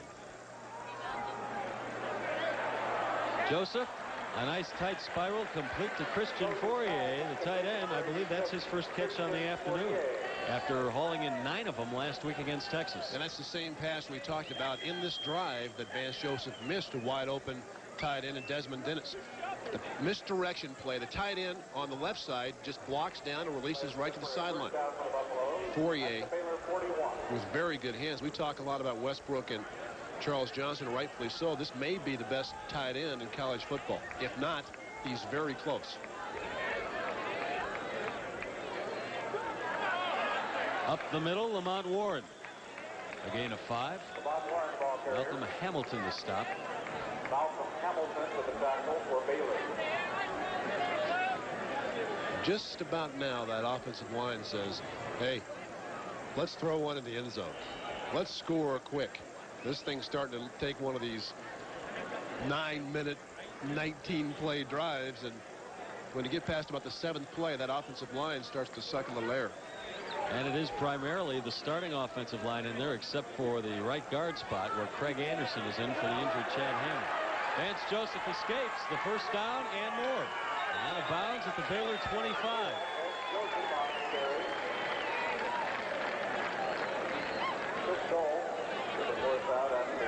Looks like Baylor might be sucking a little wind right now in this altitude. Yeah, there's not a lot of oxygen down there for either side. Vance Joseph looked like he was going to throw this ball deep and wanted to. Decided to pull it back down, and then the athletic ability and just the instinct of a kid who's played that position a number of years. And he's not only reliable, he is exciting to watch. Steps up in the pocket, goes deep. It's complete for a touchdown, James Kidd.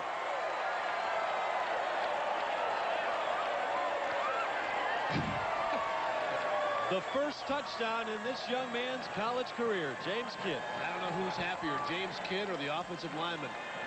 Man, they threw their arms up in the air and head to the sideline. Here's the pass they wanted into the end zone. James Kidd just on a seam post.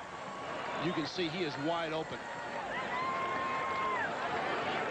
He is a 4.3 guy in the 40, the fastest CU buff this year, and his first touchdown of his career. And we're going to take a break as Mitch Berger puts through the extra point. 42-0. CU in a runaway. After that touchdown pass from Vance Joseph to James Kidd, leading this ball game 42-0. For the up-team time today, Mitch Berger will kick off for the Buffs. Kicking off for the Buffaloes, number 17, Mitch Berger. He's had as much action as anybody today, between field goal attempts, extra points, and kickoffs. Randall Jackson and Khalif Muhammad back to receive.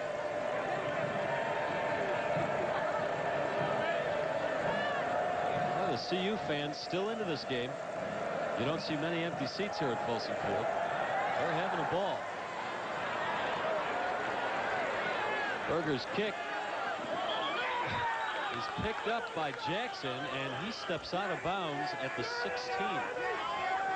If he would have waited, it would have gone out of bounds.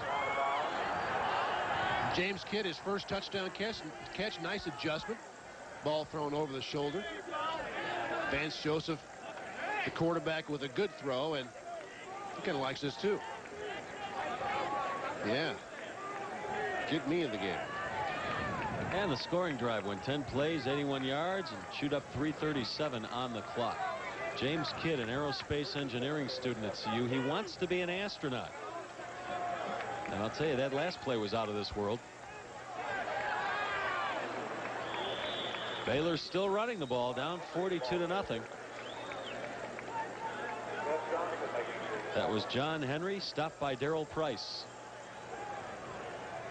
Price now in the ball game, replacing Ronnie Woolfork at a linebacker spot. I'll tell you, the toughest thing to do in college football is when you're playing on the road and you're playing a superior team and you're just getting your brains beat out. You look up and you've got 5:30 left in this quarter plus another quarter. You got to go out and execute and play and come off the ball and block and run hard. You just don't feel like it. Well, John Henry just ran that one hard on the right side. Gained about 4 yards. Shannon Clavel and Matt Russell to stop. Matt Russell playing a very good game today. He's forced a fumble. He's been in on quite a few tackles. A first-team All-American, a freshman redshirt out of Fairview Heights, Illinois.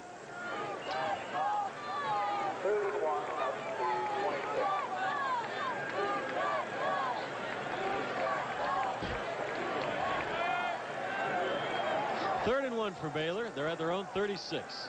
Excuse me, 26. And John Henry does get the first down before Price makes the stop again. Every time I see his name and say his name, I want to break into that old Smothers Brothers song. When John Henry was a little baby. I never watched the Smothers Brothers.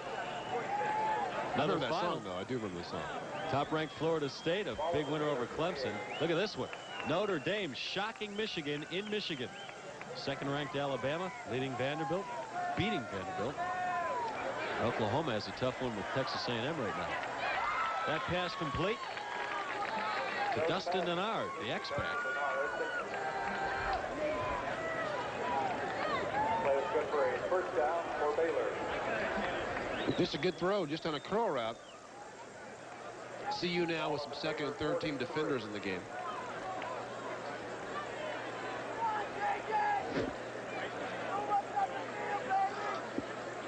.425 to go, third quarter. CU leading at 42-0. Baylor with a first down at its own 43. J.J. Joe still in the game at quarterback. That pass complete to Todd Crawford, the tight end. A penalty flag goes down. Baylor gets it across midfield.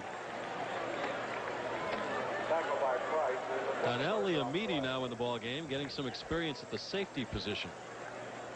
I think this may be a face mask penalty, although I thought Price, the linebacker, had the tight end Crawford by the jersey. There's the call. Let's see. Now I got him right by the left side of the ear hole, and that's a good call.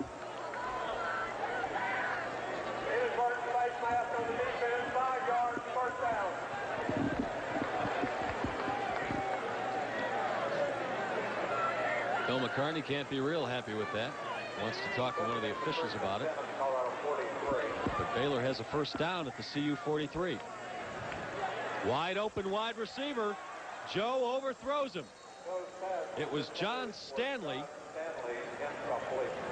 who had a good 2 or 3 yards of separation on the defensive back there. Stanley had a whale of a game last week against Fresno State. 131 yards and catches.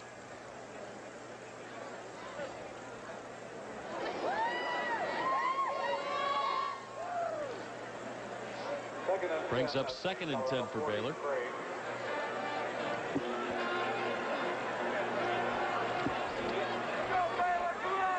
The pitch to Lewis. He's run out at the 41. Donnell Liamidi the tackle. Excuse me, that's Jackson. Randall Jackson. At the 41. 3:50 to go, third quarter. Pick up a few yards on the play. 3rd and 8.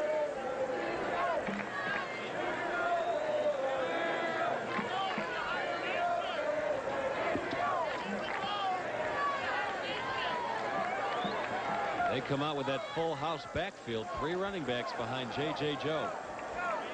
This is straight up the middle. Puts a few moves on and gets it down to the 25. Another Baylor first down. Liamidi there again to stop him. And you might think 3rd and 9 that Baylor and the Veer offense would stretch it and then pitch it, but this time they give to the big fullback, Robert Strait, who breaks a tackle at the line of scrimmage and then gets into the secondary, and takes a lot to get him off his feet. Well, what a difference from the last time Baylor came in here a couple of years ago and upset CU 16-14. They try the middle again and get nowhere. Darius Holland is stopped. Let's go down to the field and our Mark McIntosh. Mark? Thanks a lot, Les. You guys have been mentioning Donnell Liamidi quite often. You know, last year he's a wide receiver wearing number 84. He caught a touchdown pass against Baylor. Now he's a defensive back, and defensive backs coach Greg Brown thinks he might have as much promise as any defensive back. He's just got a nose for the football. He's big, he's heavy, and he'll really come up and wallop you. They really like number 3 in the years to come at CU. Back up to you guys. And he has thrown a few wallops in this quarter.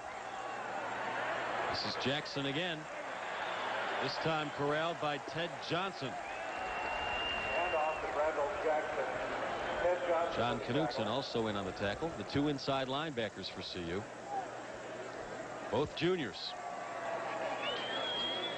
And both of these guys played some as freshmen, although that year cut short by injuries to both. You can see Johnson gets there first, then Knutson. Both give them good size inside. 6'4" and 245 for Knutson, 6'4" and 235 for Johnson. 3rd and 9 for Baylor. Jackson has the first down. Stays on his feet down to the 2-yard line. Well, you know right now the defense is thinking shutout. That has to be a little demoralizing. That is, again, just a straight lead play. An excellent job of blocking up front and good hard running by Jackson. He's hit there. Pretty good job by Dwayne Davis of trying to knock him off his feet, and all he did was spin him around. Baylor has been able to run the football today against Colorado more than Bill McCartney would have liked to have seen. First and goal from the 2. Ooh. This is close. Let's see where this ball is placed. No touchdown signal yet. I think they're going to call it short of the goal line and second down.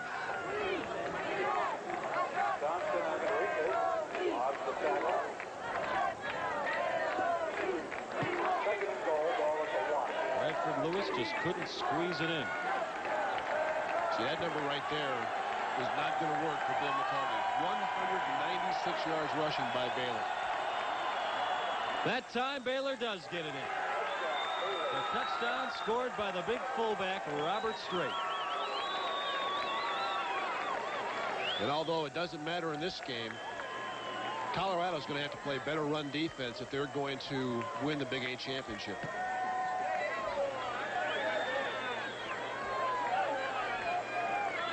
So Baylor gets its first points of the afternoon. 244-pound Robert Strait, the big fullback for Baylor, punches it in. And now the extra point attempt by Jarvis Van Dyke. He's got it. So Baylor avoiding the shutout here in Boulder. We're late in the third quarter. CU still leads it 42-7. 42-7, CU leading Baylor. We have a minute 23 to go in the third quarter. Baylor just scored its only touchdown of the afternoon, and the Bears will be kicking off, and they're lined up for an onside kick. And now they're spreading out. Little fake there. Let's see what they do with it. Atterbury puts it into the end zone, and James Kidd lets it go. So the Buffs will get the ball at their own 20 for the start of the drive. Here's Baylor's touchdown. Pretty good drive running the football. Robert Strait powers his way over left guard. 12 plays, 83 yards, most of which came on the ground, almost 5 minutes off the clock. Vance Joseph in relief of Cordell Stewart, who's taking the second half off. He's the quarterback. Rashaan Salam, the running back on that play, and he gains 3. Malcolm Hamilton the stop. And CU just keeps putting tailbacks in the game. Rashaan Salam, Lamont Warren, James Hill. They've got a stable full of backs, very capable of being the lone guy. And at wide receiver now for the Buffs, Kidd and Cunningham. But they try the middle, keeping it on the ground. Salam stopped by Chris Dull there. Salam picks up the first down again. He's having a nice afternoon running the ball. Well, he's strong enough that you can run him between the tackles. You see right here, Salam just bounces off tacklers. Then gets the first down. Played 8-man football in high school. Boy, with that much more space on the field, he must have been a terror. And Rashawn's numbers on the day: 11 rushes for 43 yards. A lot of them very tough yards. We have an injured player on the field for Baylor.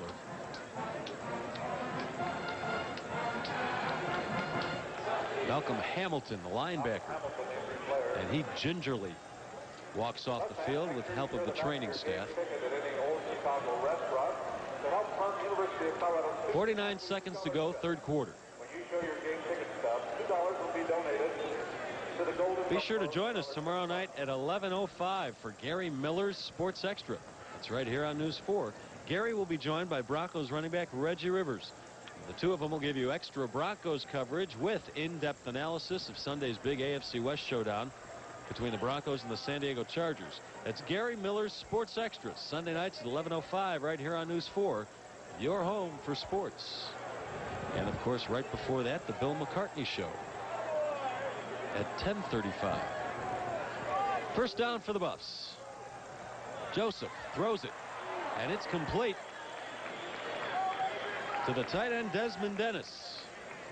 He's stopped by Adrian Robinson. Well, Desmond Dennis was open on a play just like this earlier. Vance Joseph didn't see him. Dennis, you can see pretty good catch and a good job of holding onto the football. When he came to CU, they thought he'd be a linebacker. He's got a defensive player's mentality. With an offensive player's hands. Then he'll play offense. That's his first college catch. Rashaan Salam finds a hole on the right, gains 4 yards. Daryl Gardner makes the tackle. We're going to take a break. CU leading it at the end of 3. There's your score as we start the 4th quarter. CU comfortably ahead of Baylor. And let's go down to the field and talk a little Broncos now with Mark McIntosh. Yeah, we're going to talk a little Broncos. We got the kicker and the punter here. Rookie kicker Jason Elam and rookie punter Tom Ruin. And first I got to ask Jason, you went to University of Hawaii. First ball game you've ever seen here in Boulder. I know you were anxious to see Ralphie run out of the chute over here. Yeah, that's right. Tom here is trying to make me into a CU fan, and they look really good right now. And I know you like the timing here. The cheerleaders have moved down this way, and you guys come out on the field. Yeah, it was great timing. We got down here just in time. What's it like rooming with a guy like Ruin now? You guys are roomies. Yeah, he's the best. He keeps me, in tune for the game and gets me, ready for it.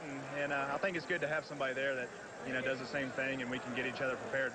Okay, you guys stick close here. Les, back up to you right now. All right, Rashaan Salam takes the handoff. He gets 5 yards up to the 48. Tony Tubbs made the tackle. All right, Mac, let's go back to you and hear from Tommy Ruin. Yeah, let's hear from Tommy Ruin. Switch sides here for a second here. Tommy Ruin, you've got to be thrilled. I know you always dreamed of a chance to kick for the Broncos, and here you are coming back to your alma mater, and you're now a Broncos punter. It sure makes it nice to come back here. So I love watching the Buffs, and I even love it more when I know I have a job right down the street. All right, we're going to watch the play here. Let's take it. 2nd and 6. Salam again. Cross midfield. Somebody loses their shoe again. He gets a couple of yards. Chris Lewis the tackle. Salam, I believe he's lost the shoe both times today. Maybe a double knot would be in order.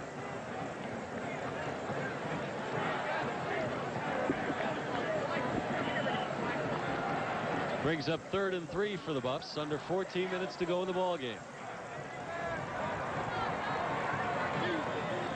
CU really sticking it to Baylor this afternoon. 42-7 Buffs. Vance Joseph sees a defensive lineman in his face and gets rid of that ball quickly, but incomplete. Brings up 4th down. The Buffs will have to punt. Brings up 4th down. Mitch Berger comes out. The 4th in a long line of All-American punters here at CU.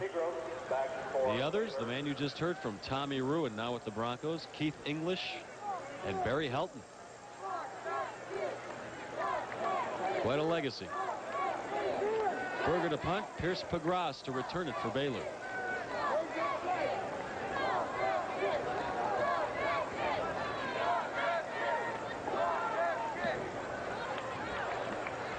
Berger gets off a high one. Pagras calls for the fair catch at his own 15. So that's where Baylor will start with it. 13:35 to go, 4th quarter.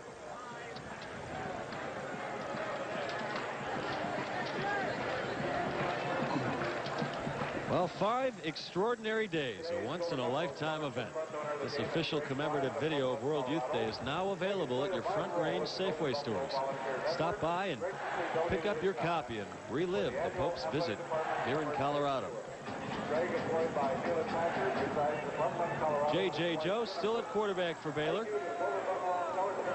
The pitch goes to Jackson. And with 3 Buffs trying to drag him down, he gets up to the 25. Looks like he has first down yardage, a gain of 10.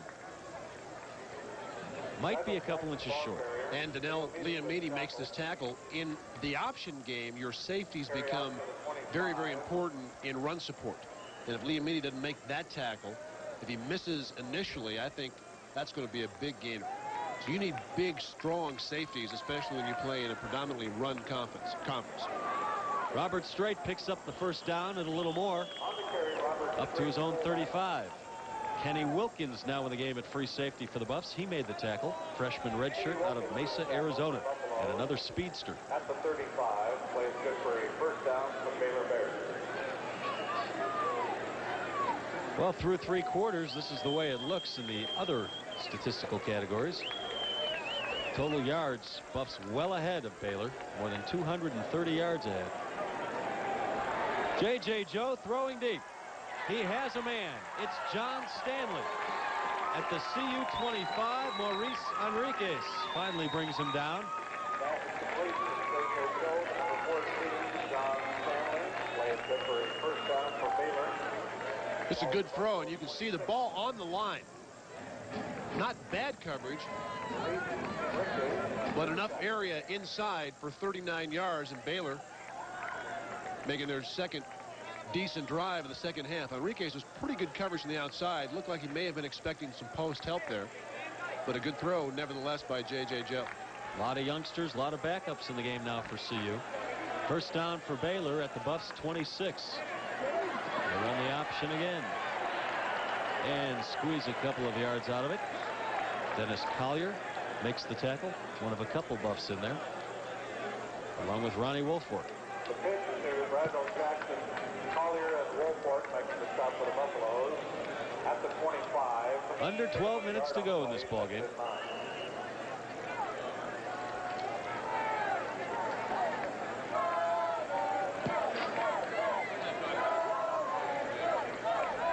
Second and 9 for the Bears.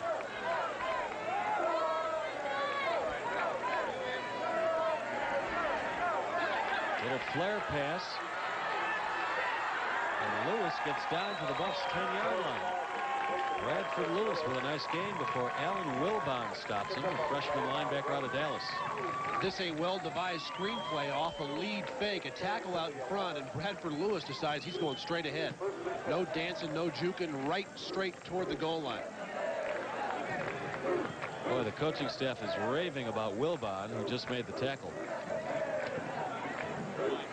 #1 rated linebacker in the United States by some publications. He led his high school team in tackles as a freshman. All 4 years he led his high school team in tackles. They try the middle. Brandell Jackson inside the 10. Wilbon the tackle.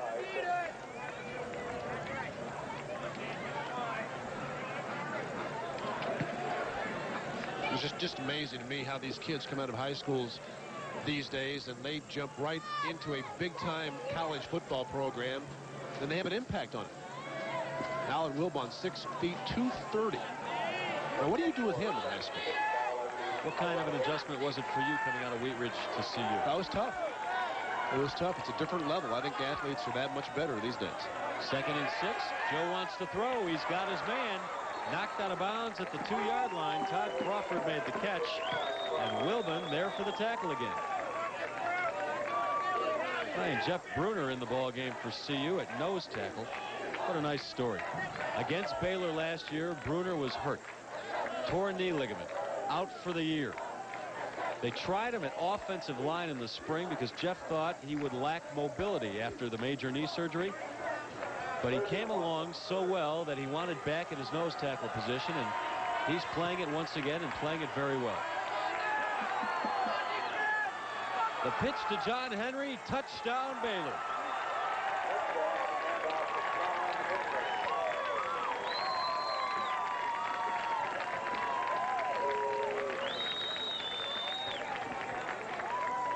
John Henry putting a few more points on the board for Baylor. Baylor here in the second half against predominantly second and third line players has put a couple of impressive drives on the CU defense. Jarvis Van Dyke, the extra point attempt.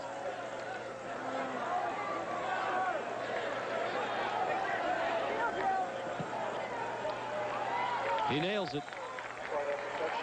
So Baylor now with 14 points, but still not very close to CU.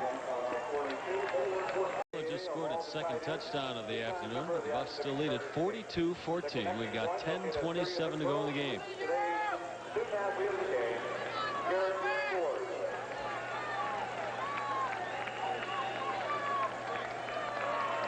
Baylor's kicking unit spreads out. Atterbury to kick it off. And he nubs it on the ground. The ball's still bouncing, and the Buffs do the smart thing. They try to fall on it. The ball might have popped loose. It did. Baylor recovers. A couple of Buffs had their hands on the ball, tried to smother it, but it snuck out of there.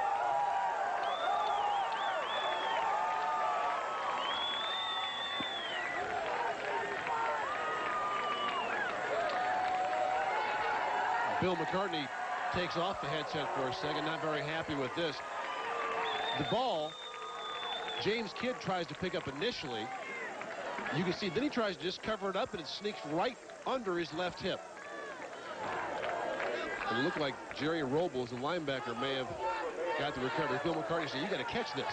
Get out of the way, and you got to catch it. Number 31 is Derek Agnew. He had a chance to fall on that ball also and just couldn't find the handle. Baylor with the ball at the 20, running the option. Joe keeps it and gets 6 yards out of that play. Liam Meady makes the stop.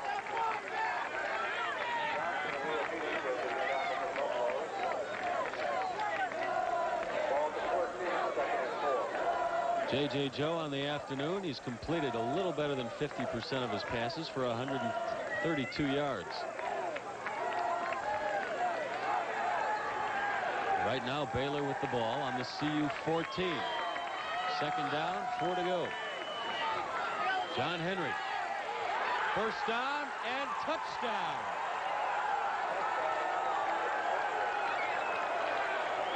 Now the Boo Birds come out. I tell you, realizing that Baylor's kept in their first-team offense, why not down by this amount? But the second-team CU defense really has not performed very well. Loads of missed tackles. John Henry keeps running here, runs through the arm tackle of Matt Russell and into the end zone. Baylor attempting to save face here with John Henry's help. They've knocked that lead in half. It was 42-0, and with this extra point, if Van Dyke makes it, it'll be 42-21.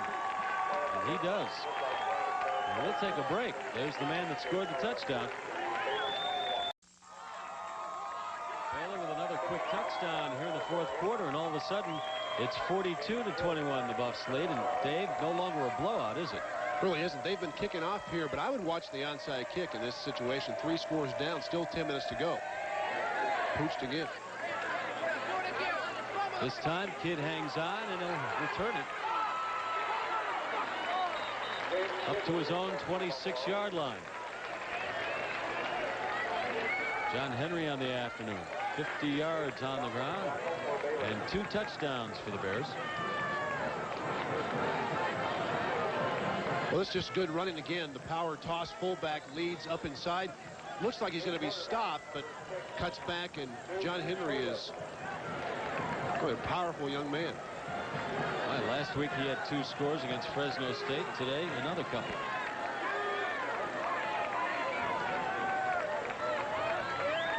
And in now at quarterback for the Buffs, the third QB on the day, Duke Tobin. He hands off to Rashaan Salam up to the 34-yard line. A gain of 7 for Salam. Justin Still to tackle. Duke Tobin is a senior out of Arlington Heights, Illinois, a marketing and business administration major. Got a little work last year for the Buffs as the third stringer. Completed 46% of his passes for 182 yards, 2 touchdowns, and an interception. Had a great game against Baylor in the second half last year, spelling the injured Cordell Stewart. Flags down. Last year against Baylor, Tobin completed 10 of 15 passes for 154 yards and a TD. Familiar name to NFL watchers. Vince and Dick Tobin for many years. Dead ball foul. False start on the offense. Repeat second down. For many years, administrators with the Chicago Bears. Vince, the defensive coordinator for the Bears under Ditka. And Dick, the personnel director.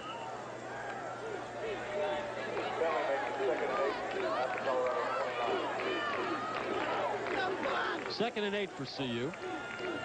From its own 29.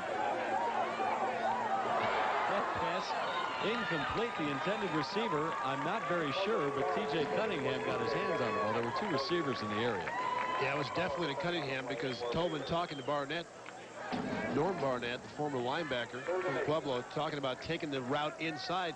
This is a throw intended for the wide receiver all the way, and Norm Barnett a little wide on his underneath route. Actually attempts to catch the ball. Hey, if it's near you, go ahead and catch it. Brings up 3rd and 8 for the Buffs. This time they keep it on the ground. Salam with the first down and a little more. Up to the 44-yard line.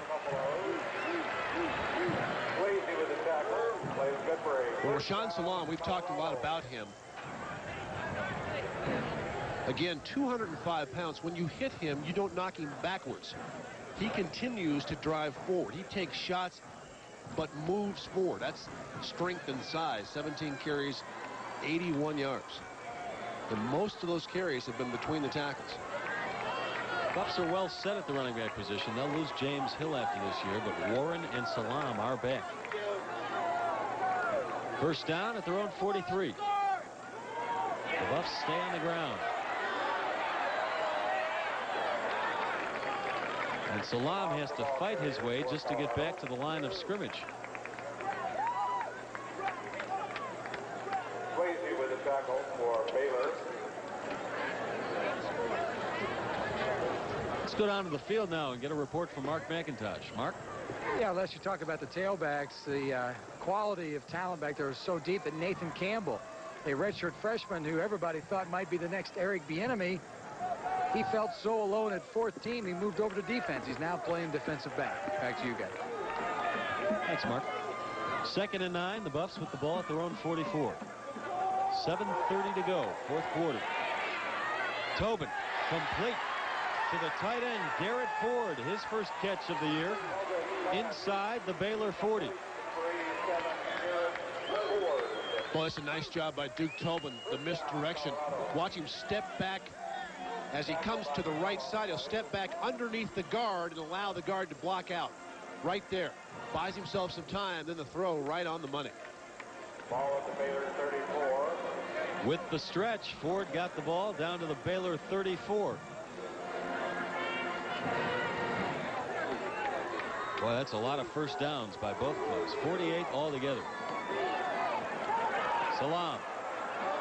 Ooh, he is picked up and slammed to the ground at the 30 by Chris Lewis. Chris Lewis with a tackle for Baylor.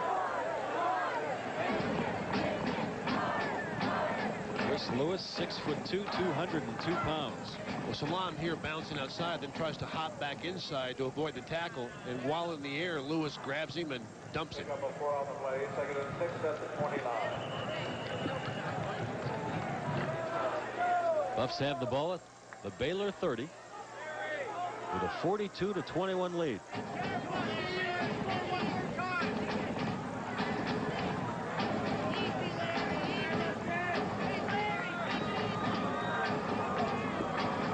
Duke Tobin in at quarterback. Cordell Stewart started. Vance Joseph came on to start the 3rd quarter. And Duke Tobin right now.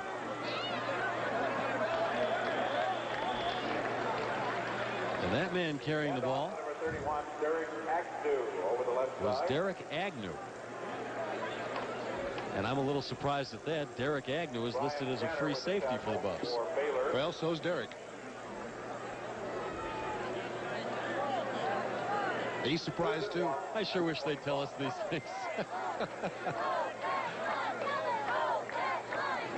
Let's go down to the field. Maybe Mark McIntosh can explain it. Mark? Well, actually, Derek's been playing fullback. You know, he usually runs on the scout team. He's the guy I was talking about, the scout team member who mentioned that the defense was hitting harder than he's ever seen it. But at least now he's getting the play. And off James Hill over the right. This is James Hill trying the right tackle. He gets it down to the Baylor 21. Baylor at the 21. And another CU first down. Still plenty of people here. Starting their Saturday night parties early. Couldn't pick a better spot. Gorgeous day at Boulder. And here at Folsom Field.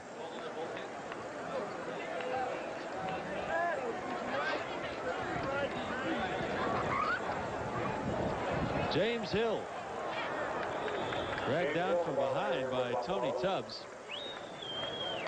Hill gets a couple of yards. Tubbs with a tackle.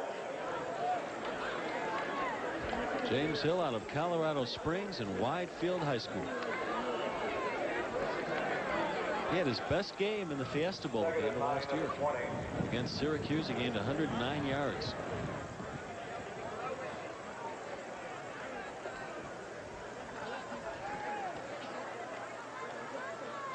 Second and 9 for the Buffs.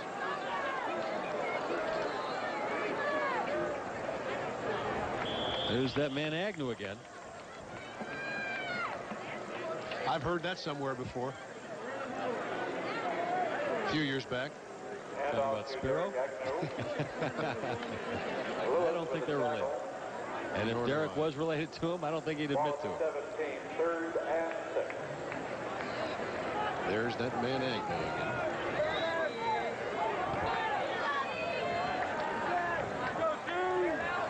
Third and 6 for the Buffs. At the Baylor 17. Approaching the 4-minute mark in this game.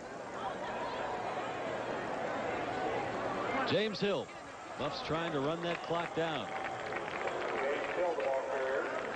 He gets a couple of yards. Tony Tubbs, the ball carrier. And you might hear some fans booing. And it's because they want the Buffs to go for it on 4th down. Instead, the Buffs bring the field goal unit out, and Justin Blake, number 30 for the Buffs, will get a shot of him. Justin Blake, a junior, will be attempting his first collegiate field goal. There's Mr. Blake. And this is a 33-yard attempt. And it's good. Justin Blake, the first field goal of his college career. We're going to take a break as CU ups its lead to 45-21. A Justin Blake field goal. The Buffs go up on Baylor 45-21. We've got 3:21 to go in the 4th quarter. And Blake will be kicking off also. Well, Mitch Berger got plenty of work in today. Why not give Blake a shot? The junior out of Belleville, Washington, puts it down to the 3-yard line. Jackson with a hole on the right. Right out of bounds at his own 37. Let's go down to the field and Mark McIntosh. Thanks, Les. Justin Blake, first time he's ever appeared in a ball game for the Colorado Buffaloes. Before this, his claim to fame really was 2 years ago during Media Day. He is a real big fan of Harry Connick Jr., and you ought to hear this guy sing. He can sing just like Harry Connick Jr. So that's a little bit of tidbit on the guy. He's got a good singing voice and not a bad kicking leg. Back up to you guys. Well, maybe we'll have him on halftime one game. We can hear how good he is. J.J. Joe's pass incomplete. Intended for Todd Crawford, the tight end. Some scores from around the nation. Number 1 ranked Florida State. I think it's safe to say they'll stay ranked number 1, 57-0. Notre Dame upsets Michigan in Michigan, 27-23. Alabama over Vanderbilt, 17-6. Nebraska comes back from a 21-20 deficit, now leading Tech 36-21. J.J. Joe hasn't had enough punishment today. He keeps the ball. And some more scores for you. Iowa State of the Big 8, a loser to in-state rival Iowa, 31-28. Mizzou leading Illinois big time in the 4th quarter, 24-3. Mizzou will be the Big 8 opener for CU. Michigan State leading Kansas 14-2 in the 2nd quarter. Baylor 3rd and 6 at its own 40.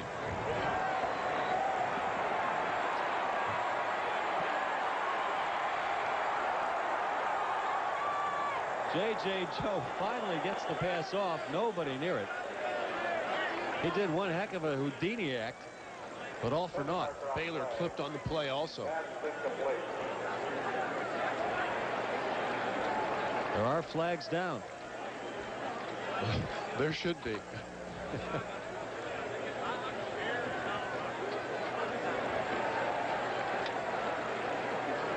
You got it right, Mr. Logan. So march Baylor back a few yards. And one more score to show you. In the WAC, Hawaii leading Brigham Young in the fourth quarter, 35-31. Just your typical WAC score.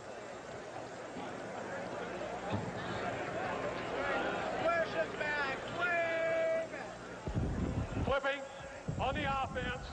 Spot of the foul. Half the distance to the goal. Repeat third down. So adding insult to injury, Baylor is now back at its own 10-yard line. 3rd and 37.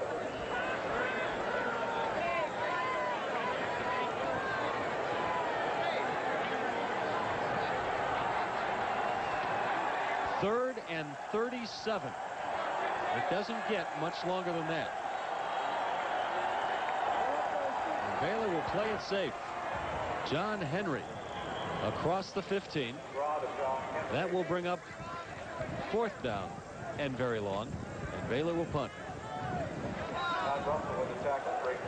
Approaching the 2-minute warning.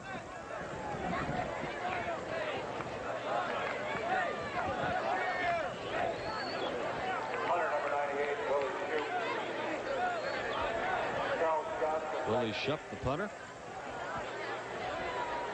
And for the first time back to receive the punt, T.J. Cunningham for the Buffs.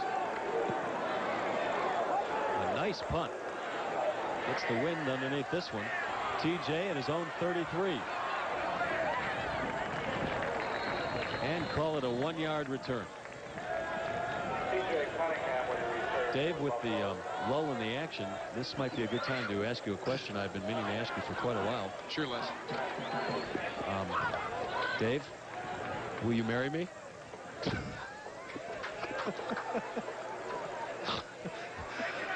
Well, I guess the response to that would be, well, that's a bizarre question.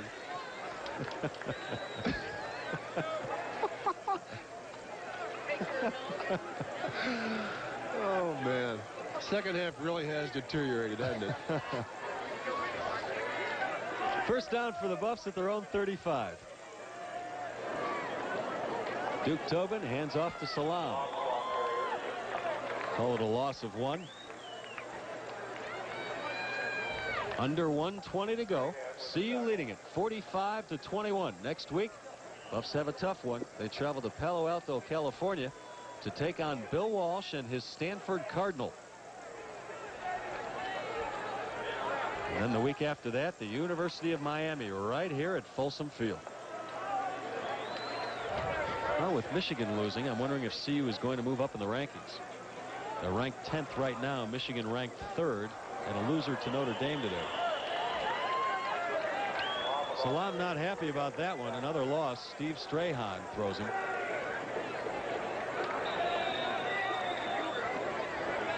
I think Michigan would fall enough for CU to overtake them in the rankings. I don't know. I doubt it. Close Notre loss Dame, to a highly ranked team. Notre Dame holds a lot of prestige in the country. I don't think Michigan would drop to about 7 or 8. Timeout on the field. Here's some of the people that are bringing you the sights and sounds from Channel 4. Another great job, guys.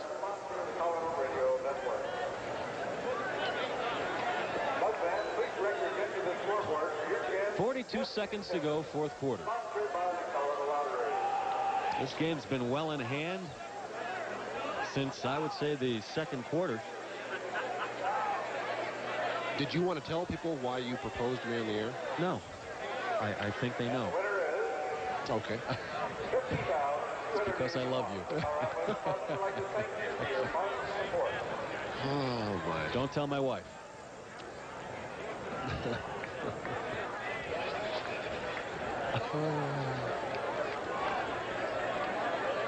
I got to get a raise. I gave you a ring. What more do you want? Third down for the Buffs. Duke Tobin throwing deep. There's a surprise. Overthrows the speedy receiver, James Kidd. I wonder how Baylor feels about that. With all due respect, run the ball. It's 3rd and 16. You're up 45-21. Let's get out of here. Run the ball. Everybody wants to leave, including us. Brings up 4th down, and CU will punt. Mitch Berger will punt it. His numbers have been down these first couple of games. Last week he averaged 40 yards on 7 punts. Today he's averaging a little over 35 yards on 2 punts.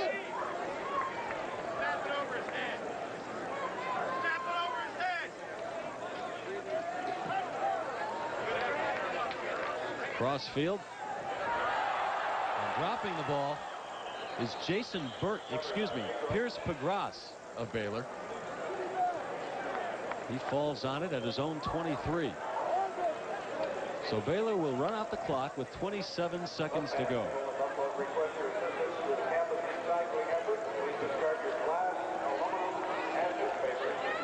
Total yardage on the afternoon, CU has racked up 540. Baylor 358, the majority of that on the ground.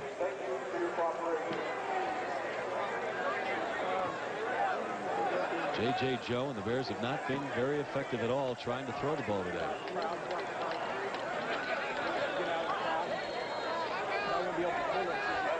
Over the top for Baylor goes Khalif Muhammad, his first carry of the day.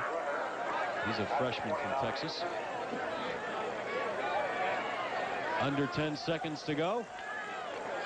This will be the last play of the game if Baylor gets it off.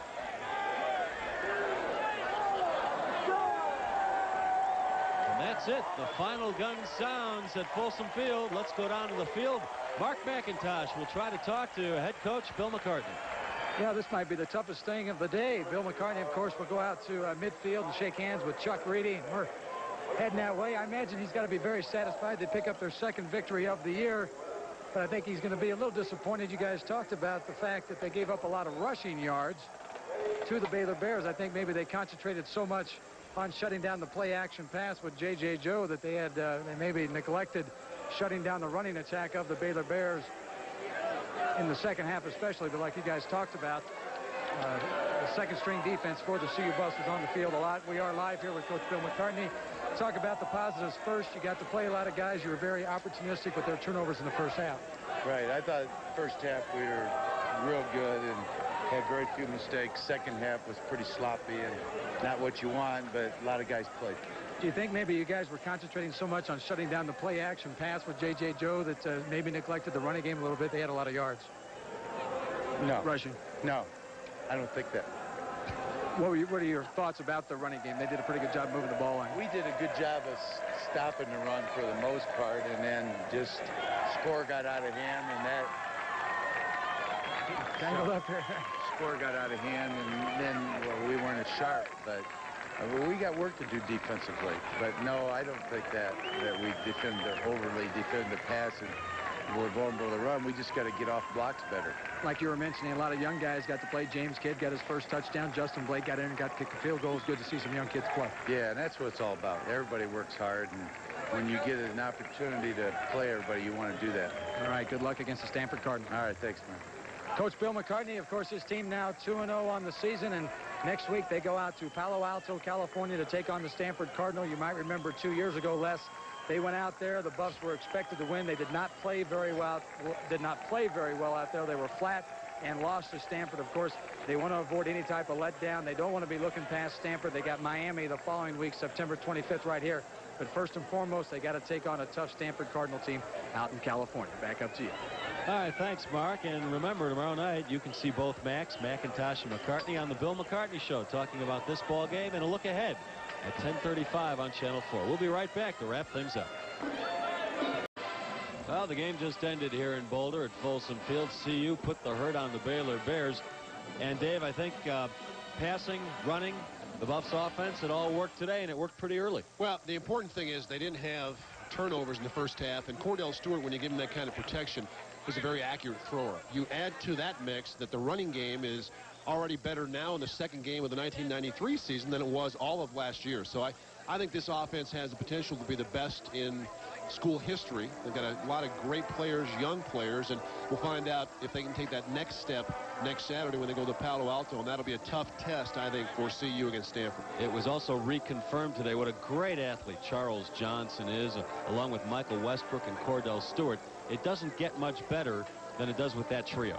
Well, I don't think it gets any better with college receivers. I think that's the best tandem in college football. And then you add, again, a quarterback like Cordell Stewart with the arm strength and savvy he has. This is a very difficult offense to defend. Charles Johnson with 3 touchdowns on the day. And so the final score from Boulder is CU 45, the Baylor Bears 21. The executive producer of today's game is Tom Edwards. Today's game is produced by Terry Travato and directed by Tom Richards. Our engineer in charge is Doug Houston. And the next televised game for CU is on October 9th when the Buffs take on the University of Missouri.